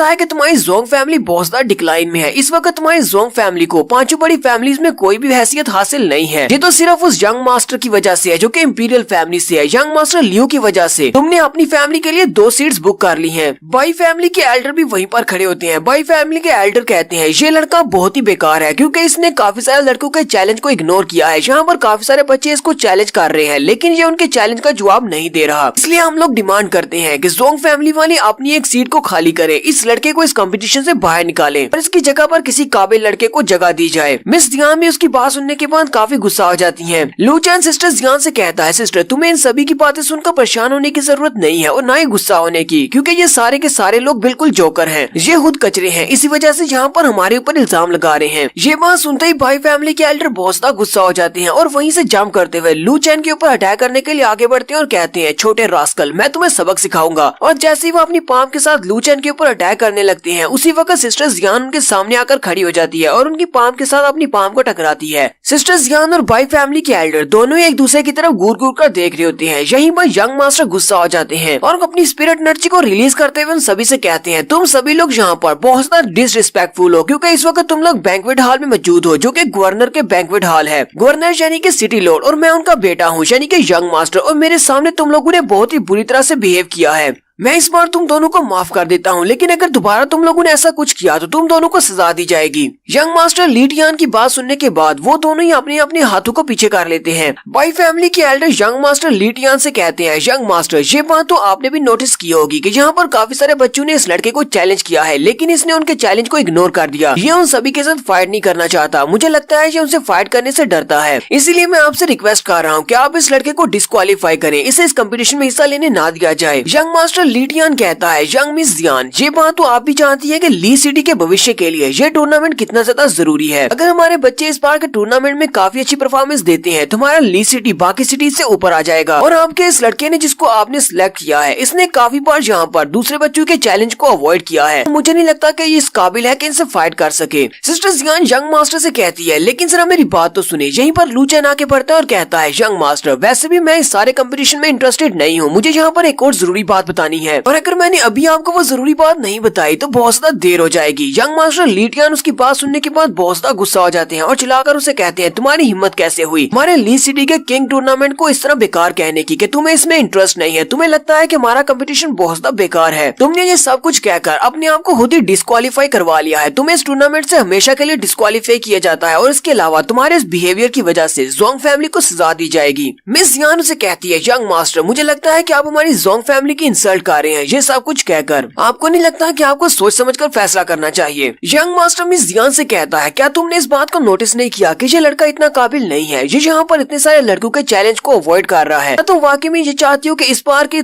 किंग सिटी टूर्नामेंट में हम लोग हार जाएं क्योंकि तुम वहाँ पर एक ऐसे लड़के को भेजना चाहती हो जो कि फाइट करने से डरता है। यंग मास्टर और भी ज्यादा गुस्सा हो जाते हैं और उसे कहते हैं, तुम लोग इस वक्त सिटी लॉर्ड के मेंशन में खड़े हो और यहाँ पर मेरे रूल्स को फॉलो किया जाएगा। अगर तुमने जल्दी से मुझे इस लड़के की बैकग्राउंड के बारे में नहीं बताया पूछता है कि ये लड़का कौन है और इसकी बैकग्राउंड क्या है, इसकी फैमिली कौन सी है, तो मैं इस लड़के को यहीं पर इसी जगह पर मार डालूंगा। तो यहीं पर लिू शेंग की एंट्री होती है। लिू शेंग जल्दी से अपनी पावर्स को रिलीज करते हुए यंग मास्टर से कहता है, लगता है कि तुम मेरी यंग मिस के साथ यहाँ पर पंगा लेने की कोशिश कर रहे हो, तो बस उसे बिला वजह तंग कर रहे हो। अगर तुम यही जानना चाहते हो कि इस लड़के की बैकग्राउंड क्या है, तो इसकी बैकग्राउंड में मैं हूँ। साथ ही लिू शेंग यंग मास्टर को धमकी देते हुए कहता है, मेरी बात का यकीन करो, अगर तुमने इस लड़के को हाथ भी लगाया तो तुम्हारे इस पूरे के पूरे पैलेस का नामो निशान मिटा दिया जाएगा। यंग मास्टर उसकी बात सुनने के बाद और भी गुस्सा हो जाता है, क्योंकि उसे अभी तक ये नहीं पता कि ये लिू फैमिली का यंग मास्टर है। वो अपने गार्ड से कहता है, डार्क गार्ड्स जल्दी से आगे बढ़ो, इन्होंने बहुत ही बड़ा जुर्म किया है, यहाँ पर यंग मास्टर को ऑफेंड किया है और उसे धमकी देने की कोशिश की है। मैं चाहता हूँ कि इन सभी को यहीं पर एग्जीक्यूट किया जाए, यानी सभी को मार दिया जाए। डार्क गार्ड्स जल्दी से भागते हुए उनके पास चले जाते हैं और उनको चारों तरफ से घेर लेते हैं। सिस्टर जियान, सिस्टर जोंगली और बाकी के दोनों भी काफी हैरान होते हैं, जबकि लिू शेंग वहीं पर खड़े खड़े अपनी पावर्स को रिलीज करता है और उसकी पावर्स काफी ज्यादा होती है। वो वहाँ पर अपनी आइस पावर्स को यूज कर रहा है, जो कि एलिमेंटल टाइप की एनर्जी है। गायलोंग और उसका मास्टर भी वहीं पर खड़े होते हैं। गायलोंग का मास्टर कहता है, ये इसकी पावर्स तो काफी ज्यादा है, इसके पास आइस पावर है। ये लड़का कौन है जो कि यहाँ पर इस मेंशन में खड़े होके यंग मास्टर के सामने इस तरह बात कर रहा है। गायलोंग उसे कहता है, इसकी आइस एबिलिटी को देखकर तो मुझे लगता है कि ये लिू फैमिली से है, इंपीरियल सिटी के लिू क्लैन से। उसके मास्टर उसे कहते हैं, मैंने लिू फैमिली के यंग मास्टर के बारे में सुन रखा है, वो काफी ज्यादा एरोगेंट है और बाकी के किसी भी क्लैन के साथ उन्होंने हाथ मिलाने से इनकार कर दिया था। इसी वजह से यंग मास्टर लिू के साथ उसकी फैमिली के सारे एल्डर काफी ज्यादा गुस्से में हैं। लेकिन इस लड़के के स्किल्स इतने भी बुरे नहीं है, ये तो तुम्हारे जितना ही स्ट्रॉन्ग है। गायलोंग अपने मास्टर से कहता है, मास्टर मैं तो बस यहाँ पर तुम्हारे साथ वैसे ही चलाया था, लेकिन मुझे क्या पता था कि यहाँ पर लिू शेंग भी होगा। गायलोंग यंग मास्टर से कहता है, यंग मास्टर लीटियान, शायद आपको इस बारे में नहीं पता, ये लड़का लिू क्लैन से है और मैं जी क्लैन से हूँ, हम दोनों इंपीरियल फैमिली से हैं। लिू शेंग भी उसे कहता है, यंग मास्टर इतने छोटे से जुर्म के लिए तुमने मेरी जोंग फैमिली को सजाए मौत सुनाई है, मुझे नहीं लगता कि तुम्हारा ये फैसला ठीक है। इस वक्त एक डार्क गार्ड आगे बढ़ता है और सिस्टर जियान के ऊपर अपना हाथ डालने लगता है। लिू शेंग जल्दी से उसका हाथ पकड़ता है और उसे पटक पीछे की तरफ फेंक देता है और कहता है, यहाँ से दफा हो जाओ, दोबारा इस लड़की को हाथ लगाने की कोशिश भी मत करना। यंग मास्टर भी लिू शेंग की इस हरकत से काफी ज्यादा हैरान होता है। लिू शेंग उसे कहता है, अगर तुम सभी लोगों को मरने का इतना ही शौक है तो फिर ठीक है, मेरी फैमिली यहाँ पर जितने भी लोग हैं उन सभी को मार डालेगी और उसके बाद तुम सभी लोगों की बॉडी को प्रिजर्व किया जाएगा ताकि बाकी सभी को दिखाया जा सके कि लिू फैमिली के साथ पंगा नहीं लेना। उसकी ये बात सुनने के बाद गार्ड्स भी काफी ज्यादा घबरा जाते हैं। सिस्टर जियान लिू शेंग से कहती है, तुम यहाँ पर सिटी लॉर्ड के पैलेस में खड़े होकर ये सब कुछ नहीं कह सकते, तुम्हें पता है ना कि इसकी सजा सिर्फ मौत है। लिू शेंग उसे कहता है, चाहे मुझे इसके लिए सजाए मौत ही क्यों न सुनाई जाए, लेकिन मैं कभी भी किसी को तुम्हें हाथ नहीं लगाने दे सकता, फिर चाहे ये सारे लोग पैलेस से ही क्यों ना हो, सिटी लॉर्ड भी तुम्हारे पर हाथ नहीं डाल सकता, मैं उसके हाथ भी काट दूंगा। यंग मास्टर भी काफी ज्यादा गुस्सा हो जाता है और कहता है, तुम्हारी हिम्मत कैसे हुई मेरे यंग मास्टर के सामने इस तरह डिसरिस्पेक्टफुल बात करने की। गायलोंग के मास्टर उठकर खड़े हो जाते हैं और ताली बजाते हुए कहते हैं, ये लड़का तो वाकई में बहुत ज्यादा बोल्ड है, इसका एटीट्यूड देखकर तो लगता है कि ये वाकई में लिू शेंग है, यानी कि लिू फैमिली का यंग मास्टर। यंग मास्टर लीटियान भी अपने नौकर से कहता है, लेकिन ये तो जोंग फैमिली के साथ है, क्या वाकई में ये लिू फैमिली का यंग मास्टर है? लिू शेंग उस मास्टर से कहता है, तो तुम भी लोग भी तो यहाँ पर जी क्लैन से आए हो, हमारे साथ भी तो गायलोंग है जो कि जी क्लैन का यंग मास्टर है। वहाँ पर जितने भी लोग होते हैं वो जैसे इस बारे में सुनते हैं कि एक लड़का यहाँ पर लिू क्लैन से है और दूसरा लड़का यहाँ पर जी क्लैन से है, जो कि दोनों इंपीरियल फैमिली से हैं, तो सारी ये बात सुनने के बाद काफी हैरान हो जाते हैं और कहते हैं, ऐसा कैसे हो सकता है, हमारे इंपीरियल पैलेस के 3 बड़े क्लैंस हैं, उन तीनों क्लैंस में से 2 बड़ी फैमिलीज वाले यहाँ पर मौजूद हैं। लू चैन भी उनकी बातें सुनने के बाद काफी हैरान होता है और लिू शेंग से कहता है, लिू शेंग ये क्लैन क्या होता है, मुझे भी इसके बारे में बताओ, क्या क्लैन काफी ज्यादा पावरफुल है? लिू शेंग उसे कहता है, अच्छा ठीक है मैं तुम्हें इस बारे में समझाता हूँ। वो उसे कहता है, वैसे तो हमारा एम्पायर काफी ज्यादा बड़ा है, टेंडो एम्पायर काफी बड़ा है, लेकिन टेंडो एम्पायर को कंट्रोल करने के लिए सिर्फ एम्परर काफी नहीं है, बल्कि यहाँ पर हर तरफ एक एक क्लैन बना हुआ है, यानी कि तुम उसको एक पूरा सिटी कह सकते हो, एक पूरे का पूरा सिटी एक क्लैन के कब्जे में है, जैसे कि हमारा लिू क्लैन, इसी तरह जी क्लैन है। ये सारे क्लैन काफी ज्यादा पावरफुल है। गायलोंग आगे बढ़ता है और लिू शेंग से कहता है, ब्रदर लिू मुझे तुमसे मिलकर काफी खुशी हो, और ये मेरे मास्टर है, इनका नाम मुजे है जो कि आराशी क्लैन से है। मास्टर मुजे आगे बढ़ते हैं और जियान से कहते हैं, तुम अभी काफी ज्यादा यंग हो, लेकिन तुम अभी से ही अपनी फाइटिंग स्पिरिट के 5th लेवल तक पहुंच चुकी हो और तुम्हारा टैलेंट भी काफी ज्यादा अच्छा है, अगर तुम चाहो तो तुम मेरे आराशी क्लैन को ज्वाइन कर सकती हो। लिू शेंग मुजे की बात सुनते ही अपनी पावर्स को रिलीज करता है और उसके ऊपर अटैक कर देता है और उसे कहता है, वहीं पीछे रहो, मुझे इस बात से फर्क नहीं पड़ता कि तुम आराशी क्लैन के एक डिसाइपल हो या जो भी हो, अगर तुम मेरी जियान के करीब भी आए तो मैं तुम्हें मार डालूंगा। गायलोंग आगे बढ़ता है और कहता है, ब्रदर लिू तुम्हें इतना ज्यादा गुस्सा होने की जरूरत नहीं है, मुझे लगता है कि अगर जोंग फैमिली वालों को अपनी प्रेस्टीज को बढ़ाना है और अपनी फैमिली को इंक्रीज करना है और अपनी पावर को बढ़ाना है तो उन्हें इस तरह के लोगों से ताल्लुक रखना पड़ेगा। गायलोंग उनसे कहता है, जैसे कि यहाँ पर मेरे लिए एक बहुत ही अच्छी मिस्ट्रेस खुश रहेगी क्योंकि यह लड़की बहुत ज्यादा खूबसूरत है। वो सारी काफी हैरान होते हैं और कहते हैं गाइलोंग किसकी बात कर रहा है, ये किसको अपनी मिस्ट्रेस बनाना चाह रहा है। गाइलोंग जल्दी से आगे बढ़ता है और जाकर यंग मिस जोंगली का हाथ पकड़ लेता है और उसे कहता है यंग मिस तुम बहुत ज्यादा खूबसूरत हो, मेरा नाम गाइलोंग है और मैं जी फैमिली का यंग मास्टर हूँ, क्या तुम मेरी मिस्ट्रेस बनना चाहोगी। उसकी इस हरकत की वजह से लू चेन बहुत ज्यादा गुस्सा हो जाता है। सिर्फ लू चेन नहीं बल्कि उसके साथ मो चेंग भी खड़ा होता है, वो भी काफी गुस्सा हो जाता है। मो चेंग जल्दी से आकर जोंगली के सामने खड़ा हो जाता है और उसे कहता है तुम्हारी हिम्मत कैसे हुई मेरी फियांसे के ऊपर इस तरह आकर लाइन मारने की, जरा से पीछे रहो। गाइलोंग भी काफी हैरान होता है, कभी वो मो चेंग की तरफ देखता है तो कभी वो लू चेन की तरफ देखता है। वो मो चेंग से कहता है अगर तुम इस लड़की के फियांसे हो तो फिर ये छोटा लड़का कौन है जो कि हमेशा इसके साथ होता है। मो चेंग उसे कहता है उसको छोड़ो चाहे वो जो भी हो, लेकिन अगर तुमने आगे बढ़ने की कोशिश की और जोंगली के ऊपर लाइन मारने की कोशिश की तो मैं तुम्हें मार डालूंगा। गाइलोंग उसे कहता है अच्छा ठीक है, अगर तुम्हारे अंदर हिम्मत है तो फिर ट्राई करके देख लो। मो चेंग अपने पंच पर अपनी पावर्स को रिलीज करते हुए उसे पंच मारने के लिए आगे बढ़ता है और कहता है चलो फिर ठीक है मैं तुम्हें दिखाता हूँ। लेकिन जैसे ही वो उसके करीब पहुँचता है वो वहीं पर रुक जाता है क्योंकि उसके सामने एनर्जी से बना हुआ एक बड़ा सा हाथ होता है जिसने उसे वहीं पर रोक लिया होता है। वो तो गाइलोंग के करीब भी नहीं पहुँच पाता।